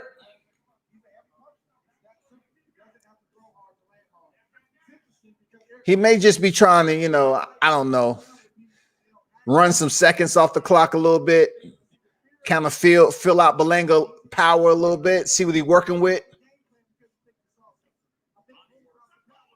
Man, Eric is down already? Oh, hell no. Hell no. Hell no, man. Hell no. Come on, bruh. Man, come on, man. You threw a solid 1-2 combination and just put your guard up. Done. Wrap. I'm done boxing. Adeline Bird don't have to. Hey, she don't have to freaking score this. Oh man, Timothy just said he called Eric Moon rope burn because he hang out on the ropes. Oh. Look at the reaction on Eric Boone. If you want to know how much power Berlanga possesses, and look at the eyes still of Boone. Hey, you remember Trevor Burbank? Well, shout out to Edgar Berlanga. Dude is doing push-ups after that. He 14-0, 14 knockouts in the first round. Jesus Christ. Oh my God, man. Man, that's crazy, dog. Listen, if you got up and went and fixed something to drink, fight was over. Eric landed 2-punch combination, then put his guard up. I don't know what the fuck that was about, man. He just goes to the ropes and wait for the shot. And Berlanga hit him with a double right hook to the head around his guard. Look, he even pulls the glove down with his left hand to throw the right hook. Because Eric's just standing up there. Man, come on, bro. Come on with that shit, man. Berlanga's a problem, man.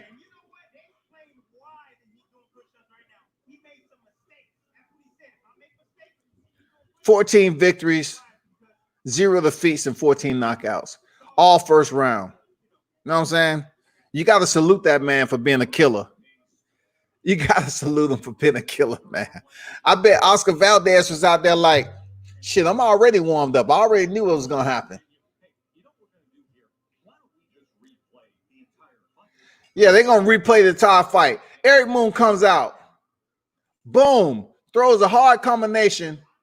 And what happened? He goes right into the freezer. He goes right into the freezer. Nothing. Nothing. Why no jab? Why no jab? No nothing. Then he parks. He's going to go right up to the park. Grab him a bench and sit. Boom. Nothing. It's nothing. You got two hands. You just dare. You're not jabbing. You're not trying to counter. Nothing. Well, he sends one jab right there.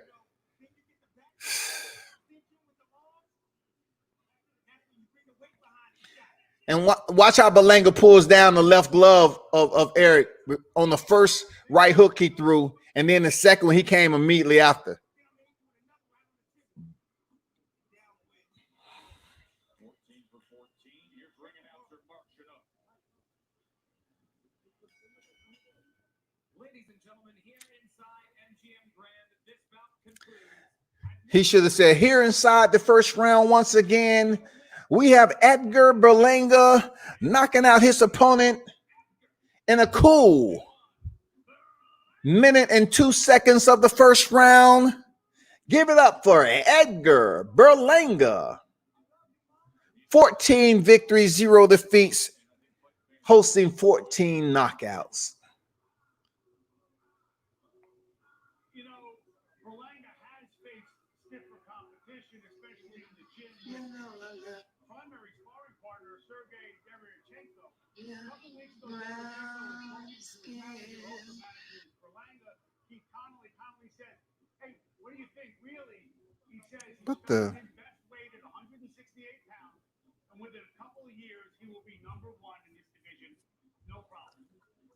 Okay, so he said, give or take, he's gonna be number 1 in the super middle. So you have a lot of hitters in the super middleweight division. You know what I'm saying? Straight first round knockouts. Eric Moon dismissed quickly. We'll hear from him when we return. Damn, they say Eric Moon dismissed quickly. They didn't lie, y'all. They didn't lie. He was dismissed quickly. Hard to say. I was taking a sip of beer. It's over before I put my head back. Man, you must have goddamn been taking that shit to the head, D-Hard. Like you try to get it, empty the can a little bit to get right for the main event. Somebody should have warned you. Dude previously he was 13 in the first round. 13.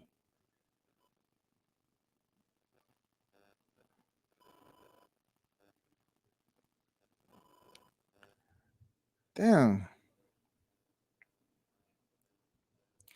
This girl, Tika Hemingway, man, she looks good shadow boxing. I'm not sure, what everything else looks like when she in the ring, but she looks very good shadow boxing. Damn. She got some damn good speed. I know shadow boxing is just like the mitts. Everybody looks good till they get popped in the mouth. But she looks pretty good, man.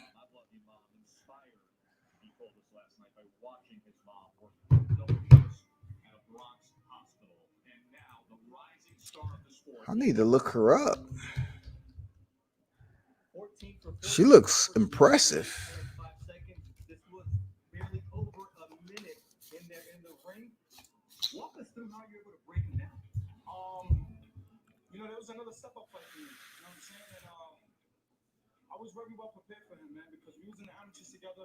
We was in the Olympic trials together, so I remember him, you know what I'm saying? And a lot of people told me that he got skilled, that he could box. So I was just very prepared for this fight, man. You have over 160 amateur fights. We get to see your full repertoire apart from your explosive power, but we did see you doing push-ups, and usually that's because you did something wrong. Well, I'm wondering, what did you do wrong? I didn't throw the left hook. He said I was using the jab for this fight, but I didn't come back with the left hook. And he wanted me to do a left hook, so I had to do push-ups again.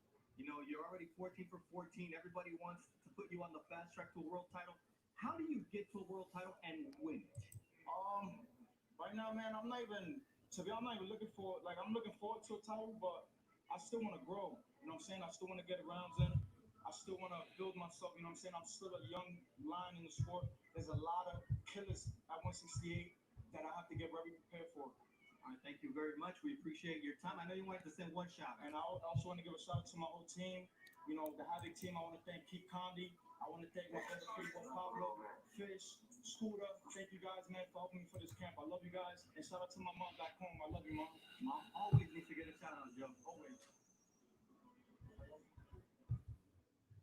Well, that went by quick.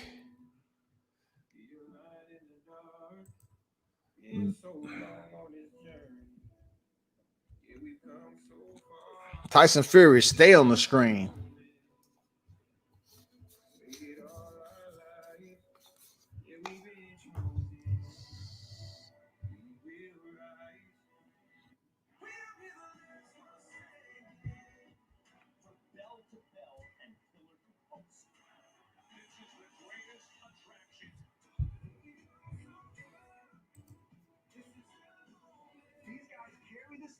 Main event is on deck. Oscar Valdez against Jayson Velez.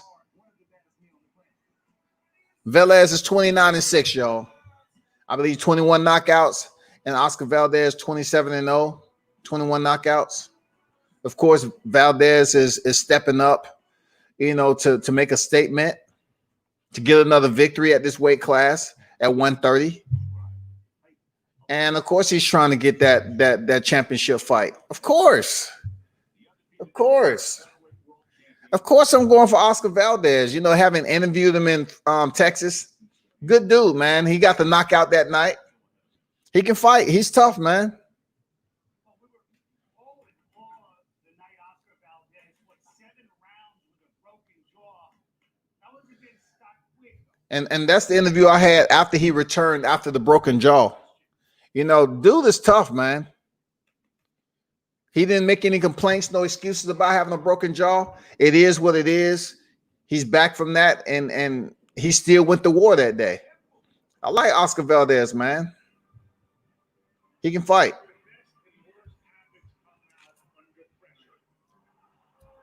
I know each win right now for Valdez is very important. You know, because he has such experience right now and hosting a 0 defeat to his ledger. Of course, man, he want to go in here and not only defeat Jayson Velez, he want to stop him. He want to stop him. No, we're not, Michelle. You're the 2-time Olympian, the undefeated record, world renowned WBC, but it's my time. Burchell has a lot of people calling out his name. Okay, we got Valdez, of course. I mean, he has so many people that's calling out his name. Shakur Stevenson. Seriously. And I like the mix-up that's going on here. I really want to see what Shakur Stevenson, I want to see what Valdez is going to do at 130. I want to see what Miguel Burchett is going to be able to do once he step in the ring with these young lions. I mean, what he's going to be able to do with that experience, his superstardom, every bit of that.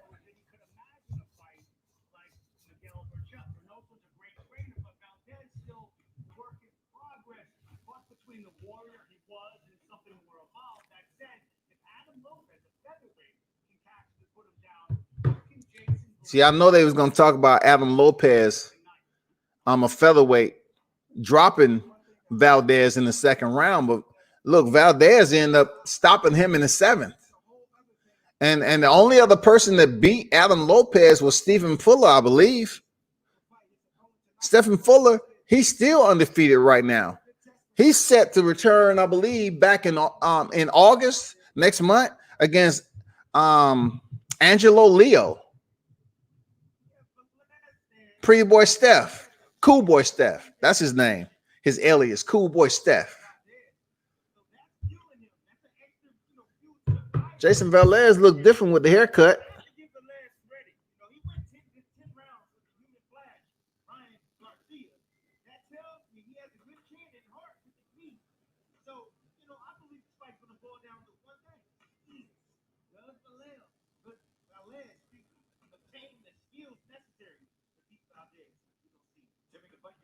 I don't know, man. He's not this guy who goes around knocking out people, Velez. I don't know. He goes the distance a lot. In November 2015,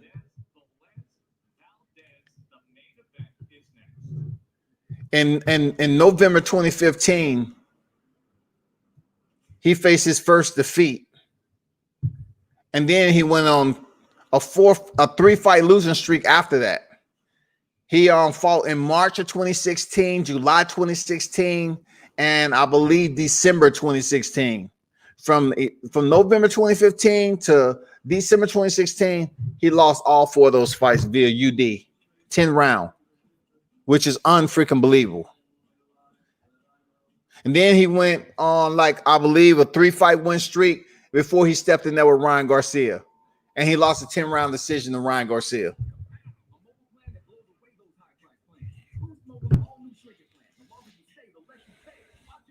This will be interesting.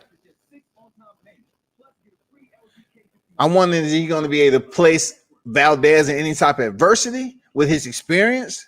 Because he is 29. You know, he has 29 victories and 6 defeats.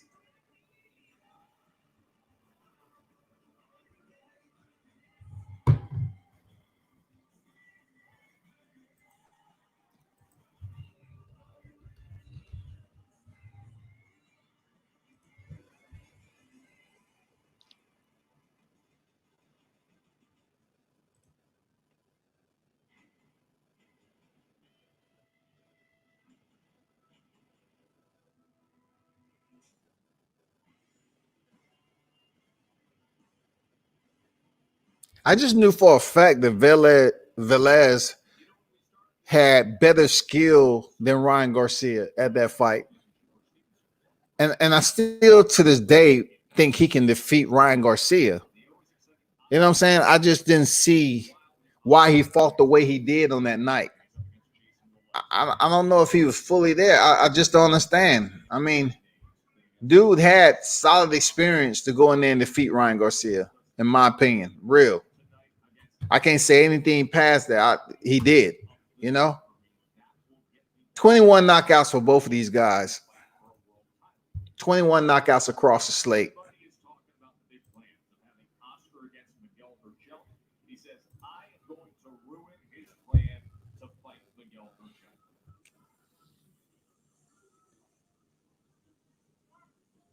Of course, we spent so much time talking about The main event is on deck. The main event is on deck, people.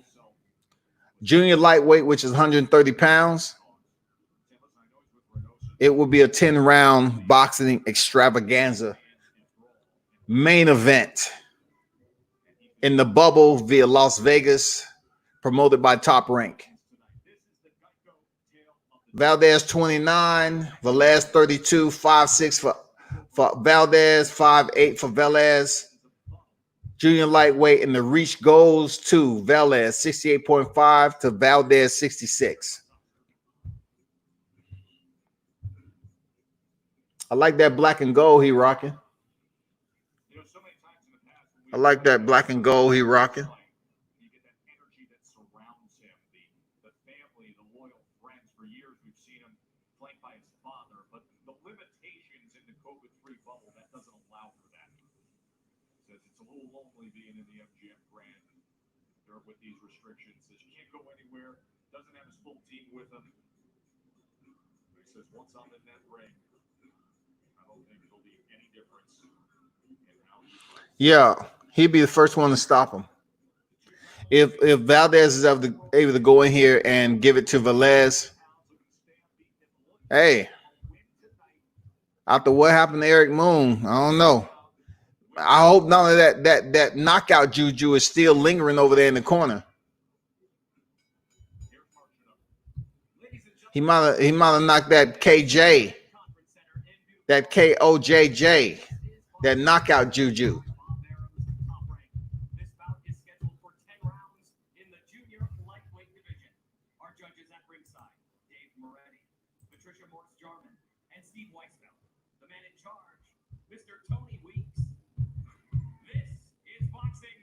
This is Top Rank. This is Top Rank, the main event, presented in association with Hustle and Flow Entertainment. It's hard out here for a pimp.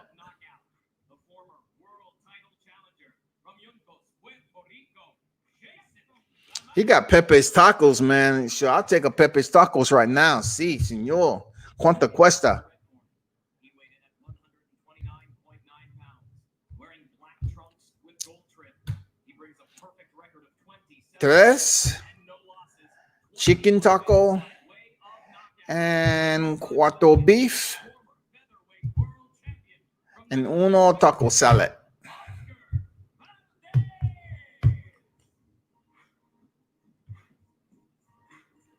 Okay, gentlemen, you both received instructions. Okay, right here is good. Right here is good. Okay. Let's see what you got. I know what you're capable of there, Oscar Valdez, and all respect to you. I know what you're capable of. Let's see if you're gonna be the first one to stop him and send him home.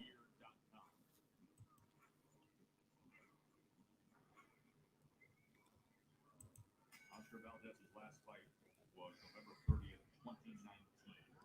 That was a 7th-round TKO against Adam Lopez. Remember, Lopez was a late substitute. He took the fight on a day's notice because the original opponent, Andres Gutierrez, he missed weight by 11 pounds, and Lopez scored a knockdown against Valdez in that fight. Valdez very upset, just rating himself out, said, I made the mistake, it's my fault.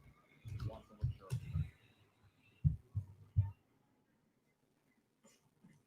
To Oscar Valdez's credit, Joe, as you mentioned, you gotta add that. Oscar's starting out patiently. No rush. Oh, come out solid with that to the body up top. When Valdez starts to sit down on his punches, man, I like how he started to play the banjo on his opponent's head. He's very solid.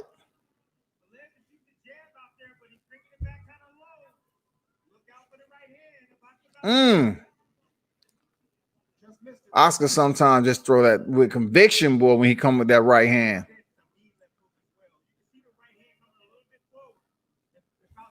I don't know if he's feeling just a little bit stronger at this weight, man, but he's trying to bait Velez to come in so he can catch him with that counter.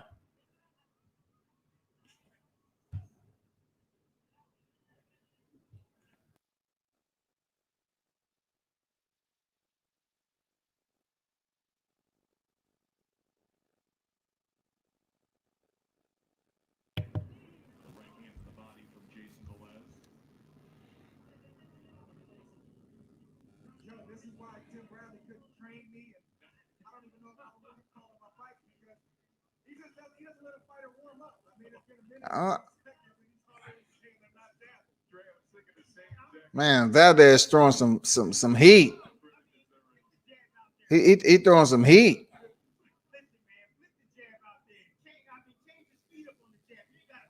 He don't have him wobbly. He don't have him wobbly yet, like ramen noodles, goddamn out the package in the winter. I like that dang hook to the body, though. That step in hook to the body by Valdez. I like it.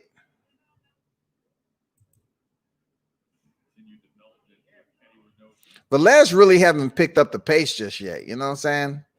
He needs to pick up the pace a little bit. Is it just me? He's just standing extremely flat-footed. Good defense. Slipped up on the Valdez left.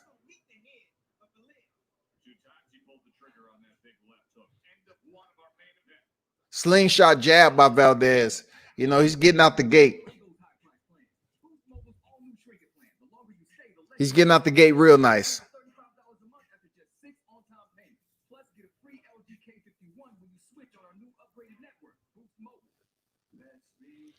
I'm talking about Valdez.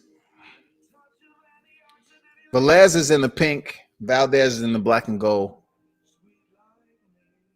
Valdez took it a little easy that round. He didn't come out the gate fast. I mean, you know, he was dropped against Adam Lopez in the second round. You know, whenever he chooses to pick this up, he's going to pick it up. But the good thing about Velez, Jayson Velez, he's good for going the distance. No doubt about it. This man is good for going the distance. So he's always in for the long haul. Always. Lord, left foot right, low, right, left, right. Left, right, low, right. I don't know nothing about that unless you put them boots on and march them pigs from point A to B. Left shoulder. I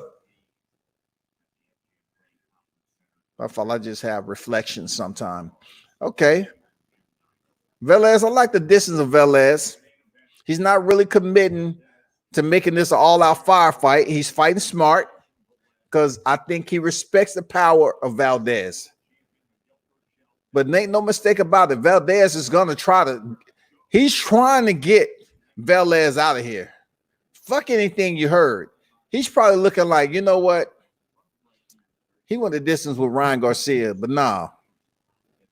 No, I ain't Ryan Garcia. No. I'm about to put this kid to bed. Oh, nice doubling up on the left hook, and then coming with the right by Velez. I like that. Velez is one of those old school looking flat-footed fighters, man. I'm trying to freaking pinpoint the old school fighter he reminds me of fighting like that, man.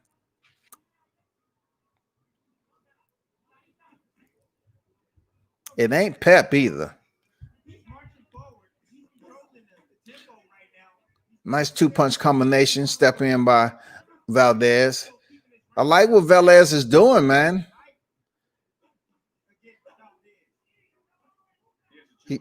He shot that right uppercut, but just missed the target with Valdez. Man, nice inside two. Two punches scored easily. I'm about to say right now in the second round, 55 seconds remaining, Velez is looking solid right now. I know it's a 10-round fight, but he's looking solid. And he looks like his cardio is good. He isn't flustered with anything. Earlier, I thought he did look a little slow. You know what I'm saying? I still think he just looked a little slow compared to Valdez. But he is getting off. He is delivering some solid shots when he needs to.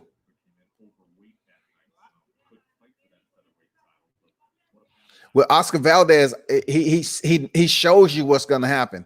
Like when he sends his freaking shots, see, he tried to get him with that damn left counter, but he was out of range, man. He stepped back. He tried to step off to the side just a little bit and counter Velez straight right with his straight left, but it missed. SB90, yeah. Velez, man, he's been in there with some dudes, man. You know, most notable his lopsided loss to Ryan Garcia, but he's 29-6, man. He has experience. From the end of 2015 to the end of 2016, man, he went on a 4-fight losing streak. All unanimous decision losses, 10-round fights. So he knows what the damn marathon is like. And Oscar Valdez is going to have to understand he's going to have to change up and, you know, switch the pace up a little bit because this dude knows what 10 rounds look like. He ain't fucking scared of 10 rounds, man. He's good.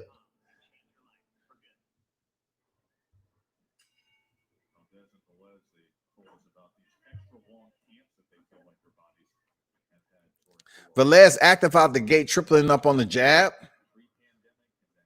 He's just stepping in the square, man. Oh, nice hard right. At least it looks that way from up here. But we don't really know how the power is affecting Velez so far. But D Hodges, you say 2-0 Velez? Yeah, I guarantee you right now the judges have it the opposite. 2-0 Valdez. They ain't trying to mess up that title shot with Jose Ramirez. They want to get that money.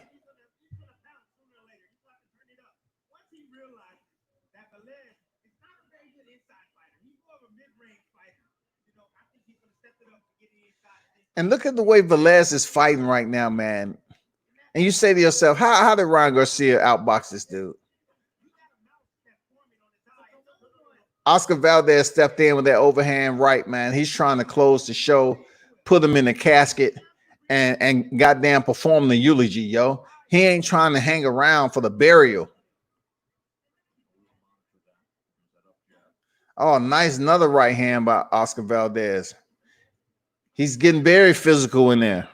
And it's the third round only. So, you know, the climate's changing a little bit for Oscar Valdez. He really want to get in there and start mixing it up with Valdez and make a point and say, we're not going to go tit for tat for 10 rounds. It's not going to happen.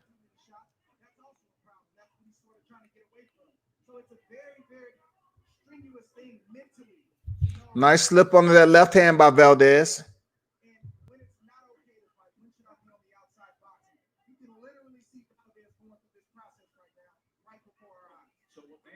Oh man, he put everything in that kit, that damn left hand when he stepped in. But give it up to Velez for slipping that, because that would have actually did some damage, I think.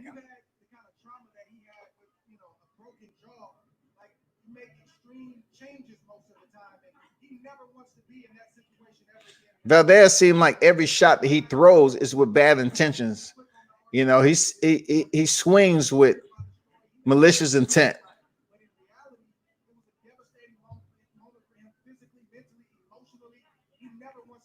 Nice. Way to get your distance. Make Velez miss. Oh man, he made him pay with 2 punches right there. Now Velez tried to come back and get it back immediately. It didn't work, but that was a good round for Oscar. He kind of switched it up a little bit in that third round. Much more solid round by Valdez. Yeah, Ryan got more speed, but I thought for sure that Jayson Velez had the better boxing accurate to his career. I truly believe he had the better boxing experience, and he can go in there and take that O from Ryan Garcia, but it didn't happen. Ryan Garcia has speed, but at that time, in my opinion, he wasn't working off the jab.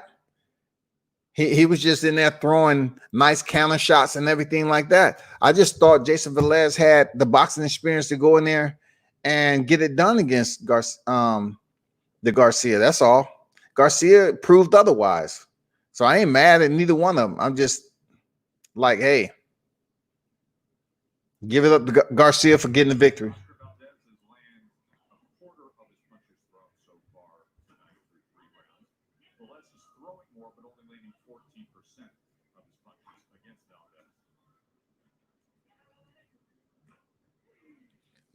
Nice straight right hand to the body of Valdez.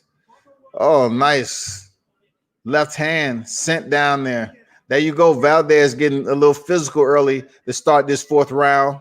You know, coming in, going straight to the rib cage. 2 punch to the rib cage, left and right.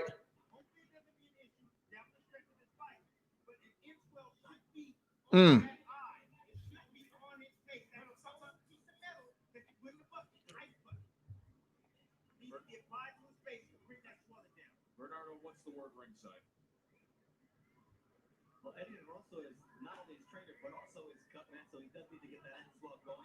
Now, he told him, look, you're setting him up to the counter, but I need you to keep your hands up when you do that. Nice counter left by Valdez. Came back with a straight right to the body. Sliding up under those straights. And then, look, Valdez shoots the uppercut. Not Valdez. Velez shoot the uppercut. And Valdez slip it too. Good AT&T, man. He's slipping a lot of Velez punches, man. If it's not laterally, it's underneath him.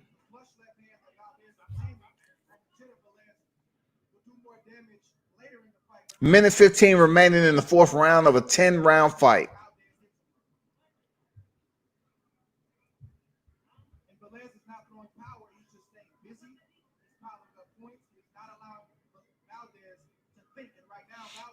Two straight jabs by Velez.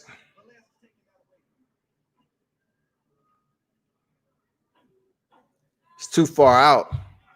Oscar threw a right and a left. He was just too far out, man.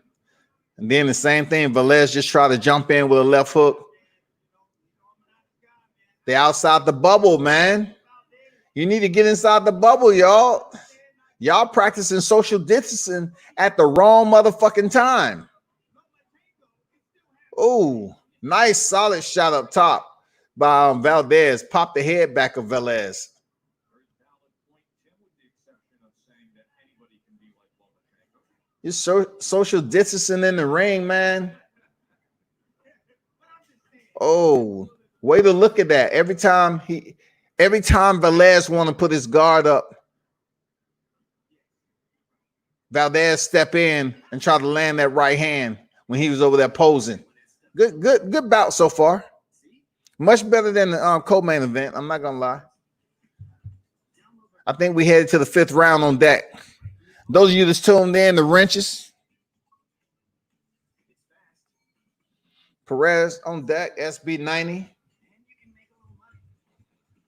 Sell and buy almost anything from home with Mercari. Download today. H Money, Mr. The Zone, Don Dada. MMA Champ Commentary was all in the building earlier. Appreciate y'all for stopping through. It will get better. You best believe. Downtown.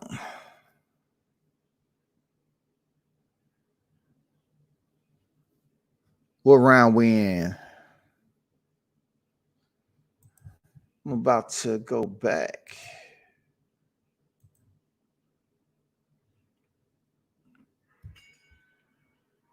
Judges' view as we start round number 5. Oscar Valdez, Jayson Velez. Valdez found success doubling up that left hand moments ago to Rick. Valdez throws his punches with conviction, like you see right here. Put that punch to the body. You see the arm of Velez pull back. That means he was hurt. Big shot. Like a big shot to the head. Nice left hand up top by Valdez. That's the shot that hurt him. And then, boom, he kind of hit Velez with the palm of the glove. It seems like he's breaking Velez down a little bit, but it's the 5th round. We'll see. Still good reaction from Velez to avoid some of these power shots by Valdez. I mean, still good reaction on him. I like it. But I think a little bit of it, Valdez is standing a little bit outside of his distance to adequately land those power shots. He should just be in just a little bit closer. Because I know it's bait and switch now. I know he's trying to bait Velez in sometime to counter him. I see what he's doing. Man, look at that beautiful defense by Valdez, man. That beautiful defense he's practicing right now. He is getting touched up periodically, but he has, put on a display when he needed to and making Velez miss.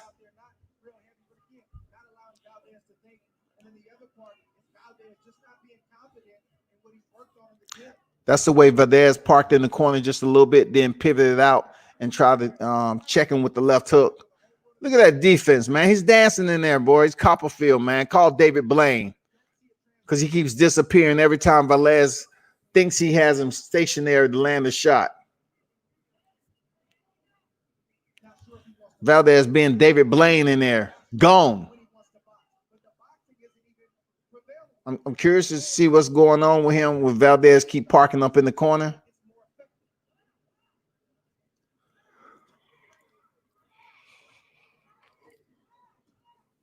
Not much action for Valdez this round. Okay, he's trying to catch Valdez with the counter, though. He's trying to catch Velez with the counter. Oh, nice body shot.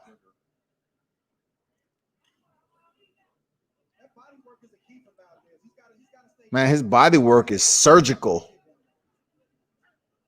I wonder if he's going to play a big role in the 8th round. Oh, he knocked down. It's the first knockdown of Jayson Velez. I knew it was coming sooner or later. It was only a matter of time, man. He was inactive. He was baiting him in to get closer to land that counter. So Velez is down. So Oscar Valdez is nothing short of what I thought he would have at this division. He still has power, man. The man punches with conviction. So Jayson Velez down. Look at that nice left. Ugh. Froze him nice.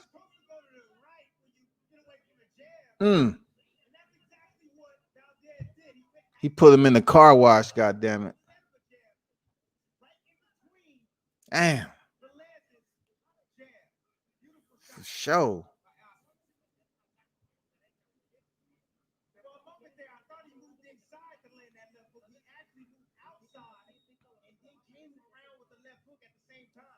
That's a very awkward punch to throw. 21 knockouts and 27 wins. I mean, yeah, Oscar, if you're talking about, Velez being a more active fighter, I don't know if it's 9-9, man. I don't know if they was just giving a lopsided victory, because you got to understand, Oscar Valdez is 27-0. He's absolutely the A side. So they might have gave that round 10-8 round, Hodges. I can almost guarantee you they keeping that fight with Jose. They trying to bring this man to another championship fight in the 130-pound division. If Adelina Bird was there, she would have gave it the 10-7. We know how she get down.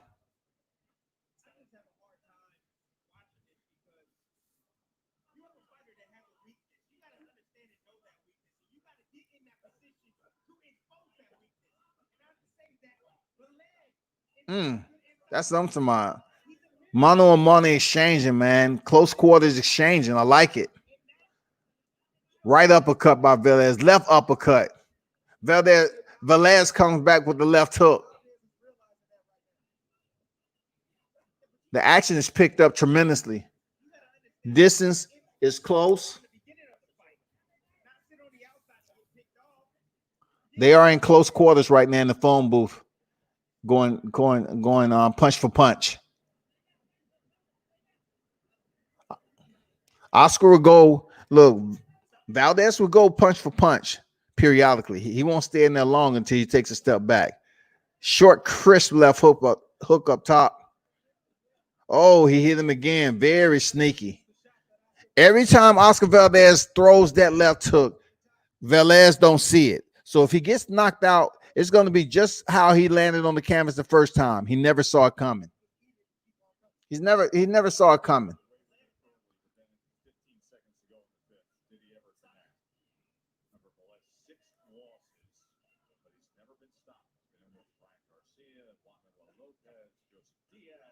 Oh, nice sharp uppercut. Right uppercut, followed up with a left hook. But, Velez keeps coming. Solid body shot by Velez. No reaction from Valdez,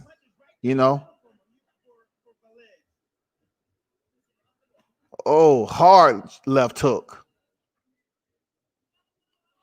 I think Velez believes that he can handle much of what Oscar is throwing. You know what I'm saying? I believe he believes he can handle all that shit. He believes that. Seriously, he believes it. He believes it, shouty, for real.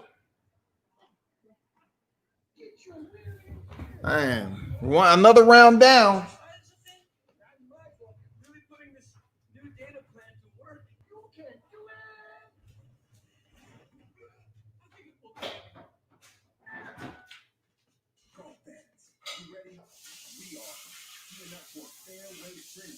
Play free for $1 million.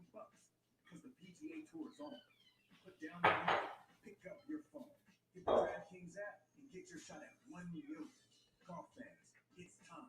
18 holes away. Every stroke counts. Ready to find your stride? Play through. Download the DraftKings app. Use the promo code and play free for $1 million. DraftKings, game on. A mobile plan that blows away those high price plans. Boost Mobile's all-new shrinking plan. The longer you stay, the less you pay. Watch your bill shrink to $35 a month after just 6 on-time payments. Plus, get a free LG K51 when you switch on our new upgraded network.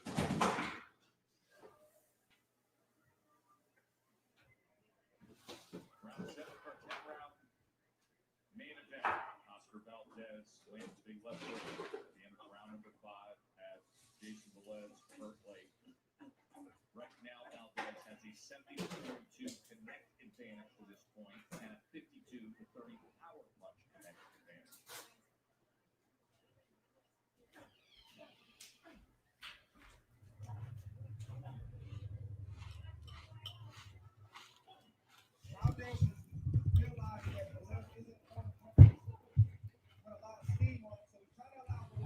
7th round on deck.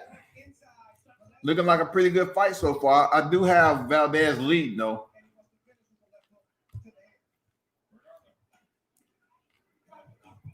2 punches up top, stiff by Valdez. Oh, again. Velez is taking them well, though. He's taking them well. And you know what somebody told me, Jayson Velez, hey, you are going to get a chance because he's going to open up here.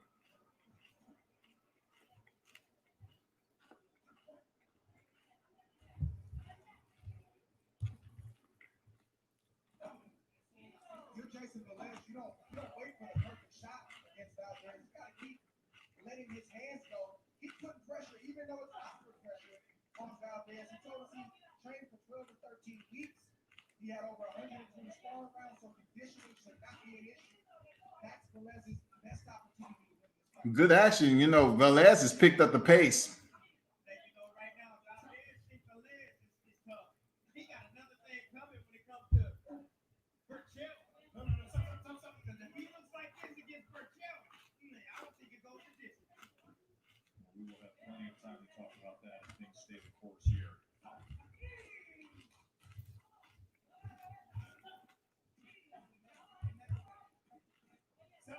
I don't know if Oscar Valdez is getting tired or he's taking a round off. I would say the latter. Because he's fighting off his back foot. I don't think he has to because Velez haven't showed that he can hurt him yet. He hasn't really landed a stinging or a level of punishment to make Oscar Valdez think twice.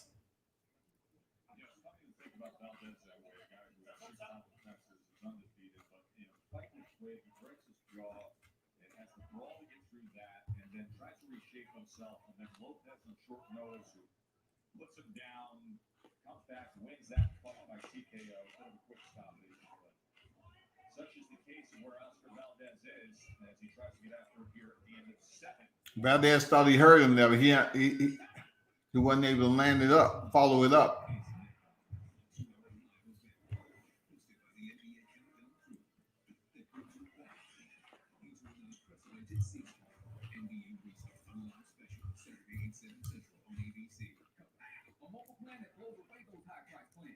Mobile's all new shrinking plan. The longer you stay, the less you pay. Watch your bills.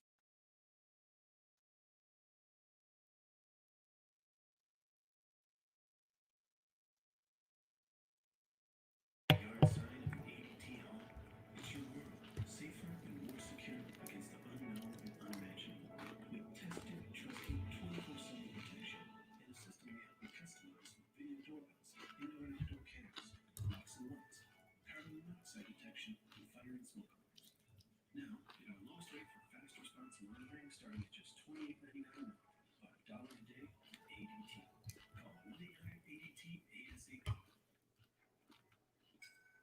Joe Tessitore, Andre Ward, Tim Bradley, and Mark Kriegel following the action here. Round number 8 of Valdez and Velez as Oscar Valdez has scored the knockout for round number 5. Trying to get him Stiff right hand down the pipe lands for Oscar. He can do that at will if you want to.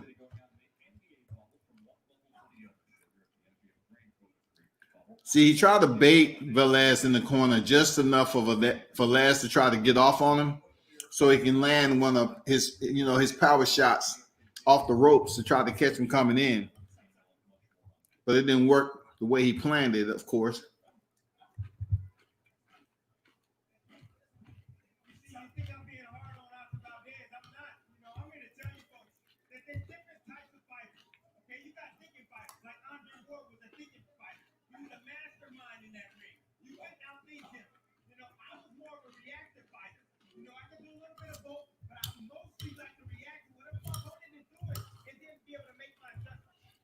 Valdez back in the corner again. Oh, he tried to light him up with that left hand. He tried to light him up with that left hand coming out the corner. I see what you're doing, though.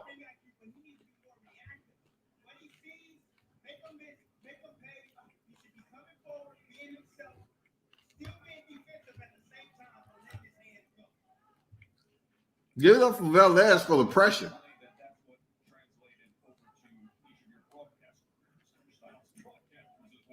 He's trying to be the executioner right now.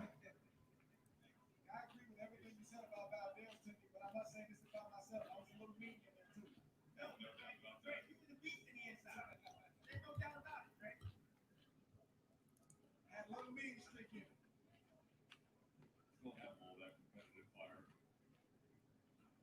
That's our production. Never really had. They never put it. Just enough. Just enough.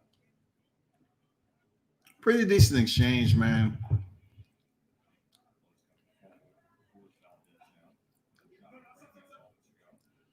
I mean, the tide has changed just a little bit. You have Velez pushing the pace, you know. I like that counter, man. Valdez is slick sometime, man. He allow Velez to walk in. Now he's turning him against the ropes, and he's really trying to put in some solid work. But I don't think Velez really respects his punching power. That's after being dropped early. So you point the finger to any production here. You think too much has been sacrificed on the accelerator of Valdez, the aggressiveness and the offensive side. Three-punch combination. The left hook has been amazing for Valdez. Earlier tonight, we want to show you what happened in the co-feature as Edgar Berlanga was going for the Now Eric Moon on the highlight reel. with 13 straight first-round knockouts and Pull it down the right hand, the left hand, and then crack him with a right hook.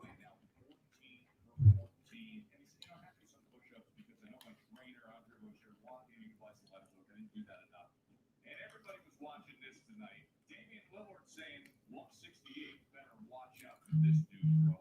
14-0. Edgar Berlanga getting a lot of attention in the sports world beyond boxing, and we will see if this streak continues, and hopefully we will have a report soon enough as to how quickly Berlanga, the New York fighter, returns. But he is bringing a ton of excitement to these top-ranked shows now. And SportsCenter, Velez better put some pepper on them punches to keep Valdez away. He have to, man. He's just boxing right now. I don't think Velez have enough. He's a distance guy. And watching this fight, you can see why. He's a distance guy. Tonight, I just don't see confidence. I don't see consistency. I see a fighter who's unsure. I mean, Jayson Velez.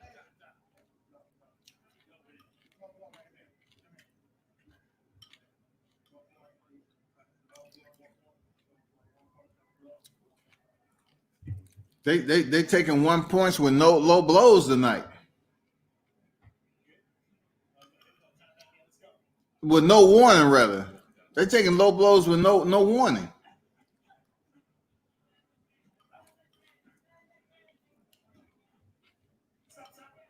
Bob must say, hey, I'm trying to get home.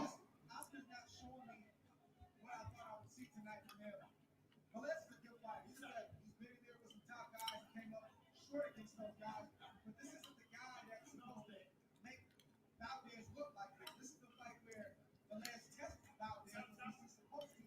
But Valdez passes with flying colors. And tonight he's not passing with flying colors. He's up to this. Man, he's winning. Why y'all giving him a hard time? is that it's not dissimilar to what Valdez told us about other recent fights where when you talk to him, you ask about the training, you ask about the development, you ask about what he's seen. Hey, Harjan, it ain't no blueprint.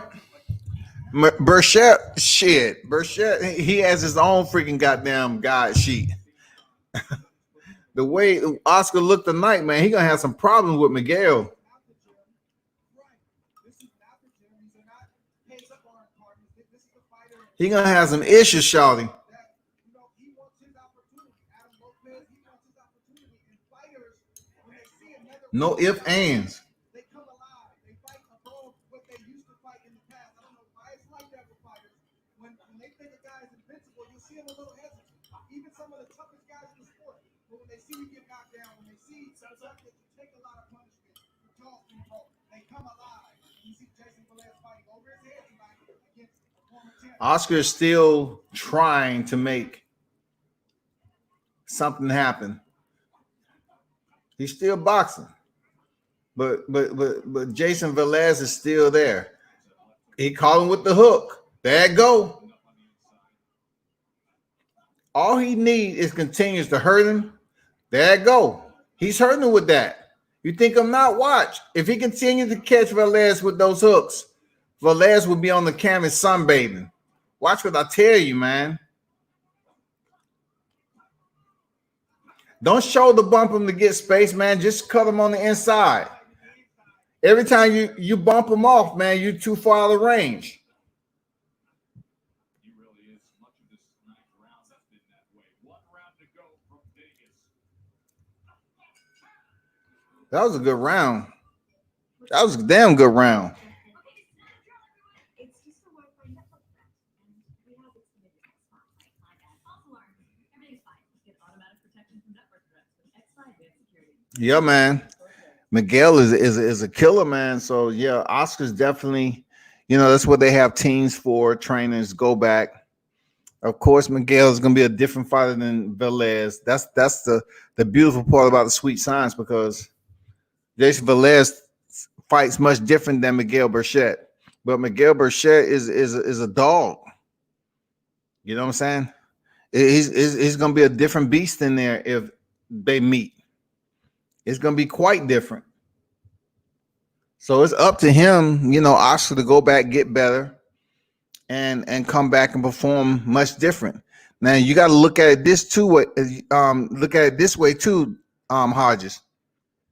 The way he looked in there against Vinces, who came in here and looked bad on these on Tuesday night fights. He went in there and went the distance with Burchett.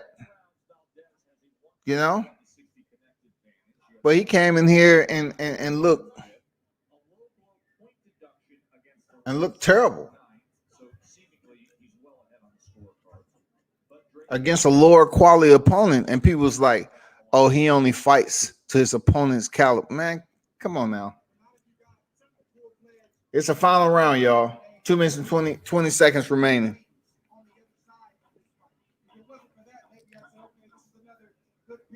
Man, I don't care what nobody say. Oscar's been boxing. Oscar's been boxing for the entire fight. He's had his moment. He's picked and choose where he wanted to hunker down in, but yet he's been fighting Jayson Velez, the present pressure fighter.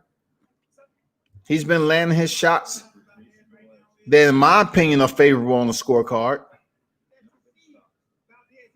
He was able to get knocked down, but the round isn't over. He might be able to get in there and go to the body and then throw some hooks and have Velez stumbling all over the place dancing. Oh, there it goes. Just what I'm saying. There it is. Those were solid shots. What I just tell you? It can work. He's there. Velez is there for the hooks. Valdez can finish this shit.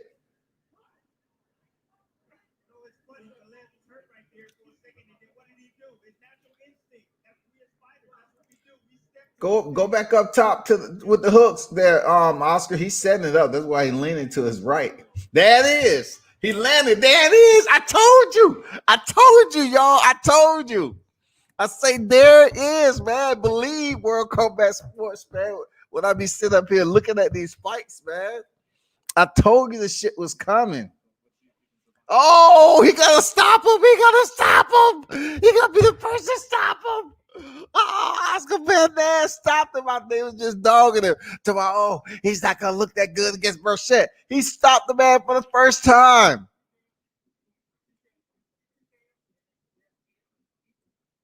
He stopped him for the first time with the hook. I say he was right there for the hook. All he had to do is go back. He has enough time. And what happened? He goes back to the hooks and end up getting a stoppage, man. I told you, man, he can do this shit. He went back to what was hurting Velez, the hooks. Somehow, some way, when he's on the inside, Velez cannot see the hooks quick enough to get out of the way.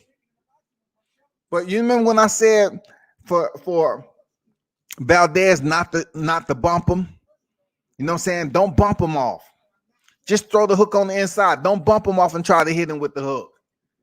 Just throw it on the inside because he seemed like he blind to it. And he stopped this man.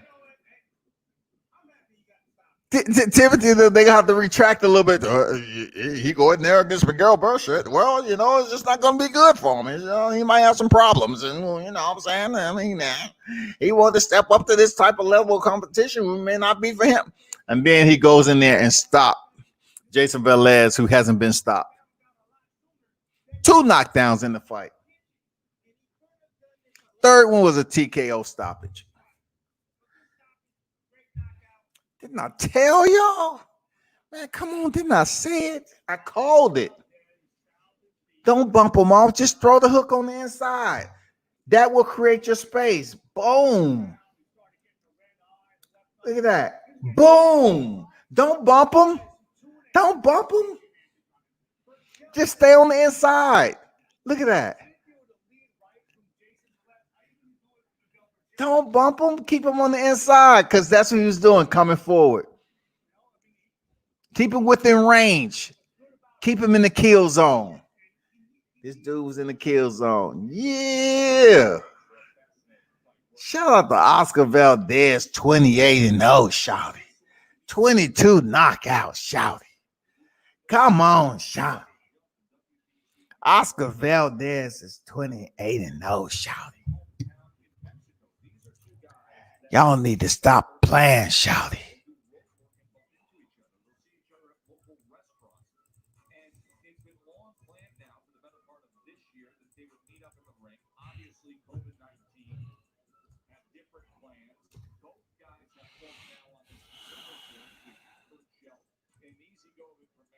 We see Valdez tonight, and now the next stop is this Mexican mega fight for Genc, the WBC champ, 7 world title fights. Valdez, who had the 6 title defenses at 126 pounds, has moved up to contend now, and they will fight for the WBC title, and it should be great action while it lasts. Here's Mark Chanot.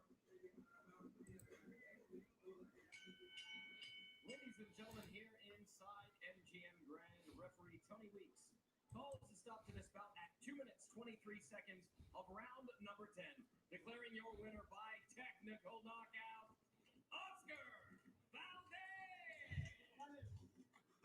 28-0, 22 knockouts. Pretty. Pretty.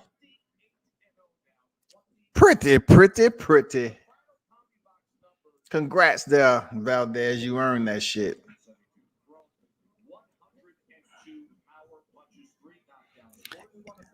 Yeah, Hodges, he was setting them up. He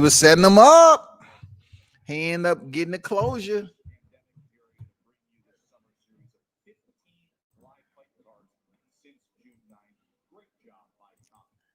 Appreciate everyone for stopping through, man. That's the fight card. Real talk. Dogboe earned the victory, of course. It was a sparring session for him to get back some solid work in the ring. You know, work his magic. Work what was being taught in the gym, man.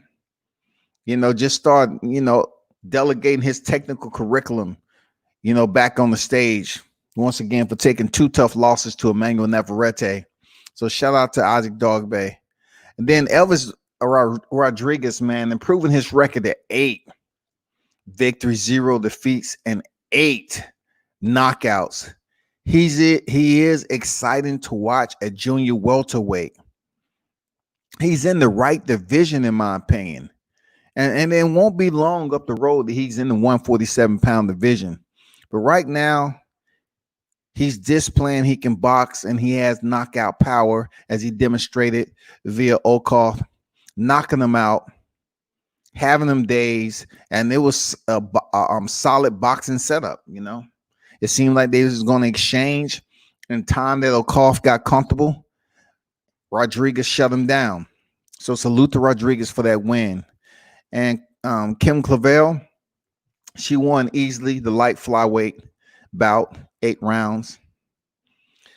Edgar Berlanga improves his record of 14 victories, 0 defeats, and 14 knockouts when he dispersed in the first round of Eric Moon. He did it with ease.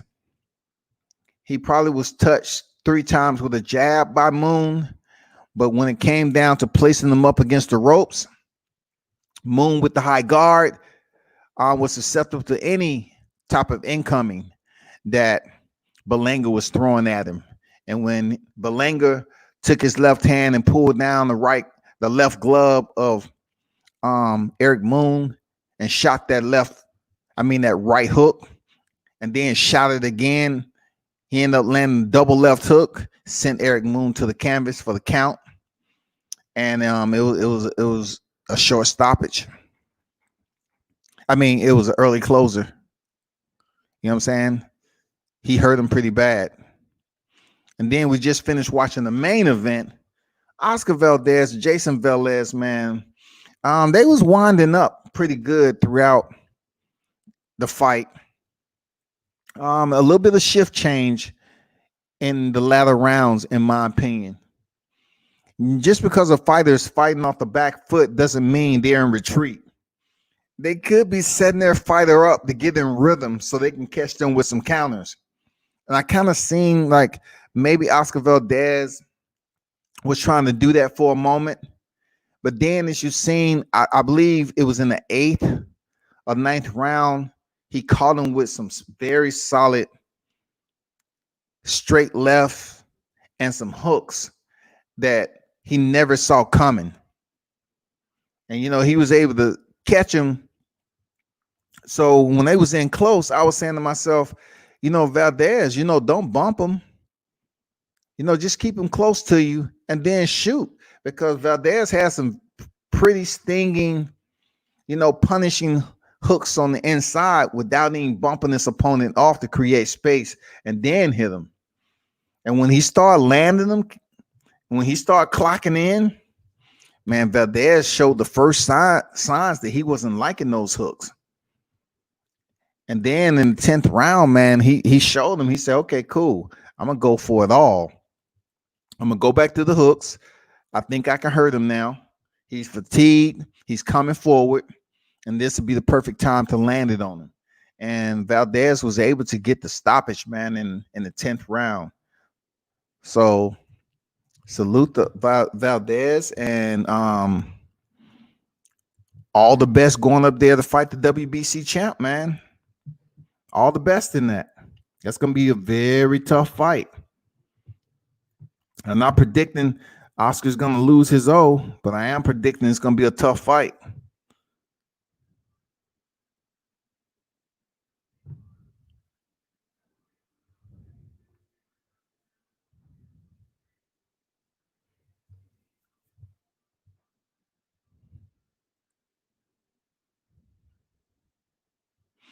But yeah, I want to give a special thanks for those who turned up for the live chat and talked this boxing and went over to the fight card.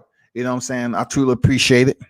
Salute to the live chat and those of you that dropped through. D Hodges, Coco 1, H Money the Zone, SB90, Johnson 97, MMA Champ Commentary, Don Dada. All them cats who dropped through, I appreciate it. And yeah, most of you all that dropped through and peek into the one that do me a favor, hit the thumbs up button and drop some comments in the live chat. You know what I'm saying?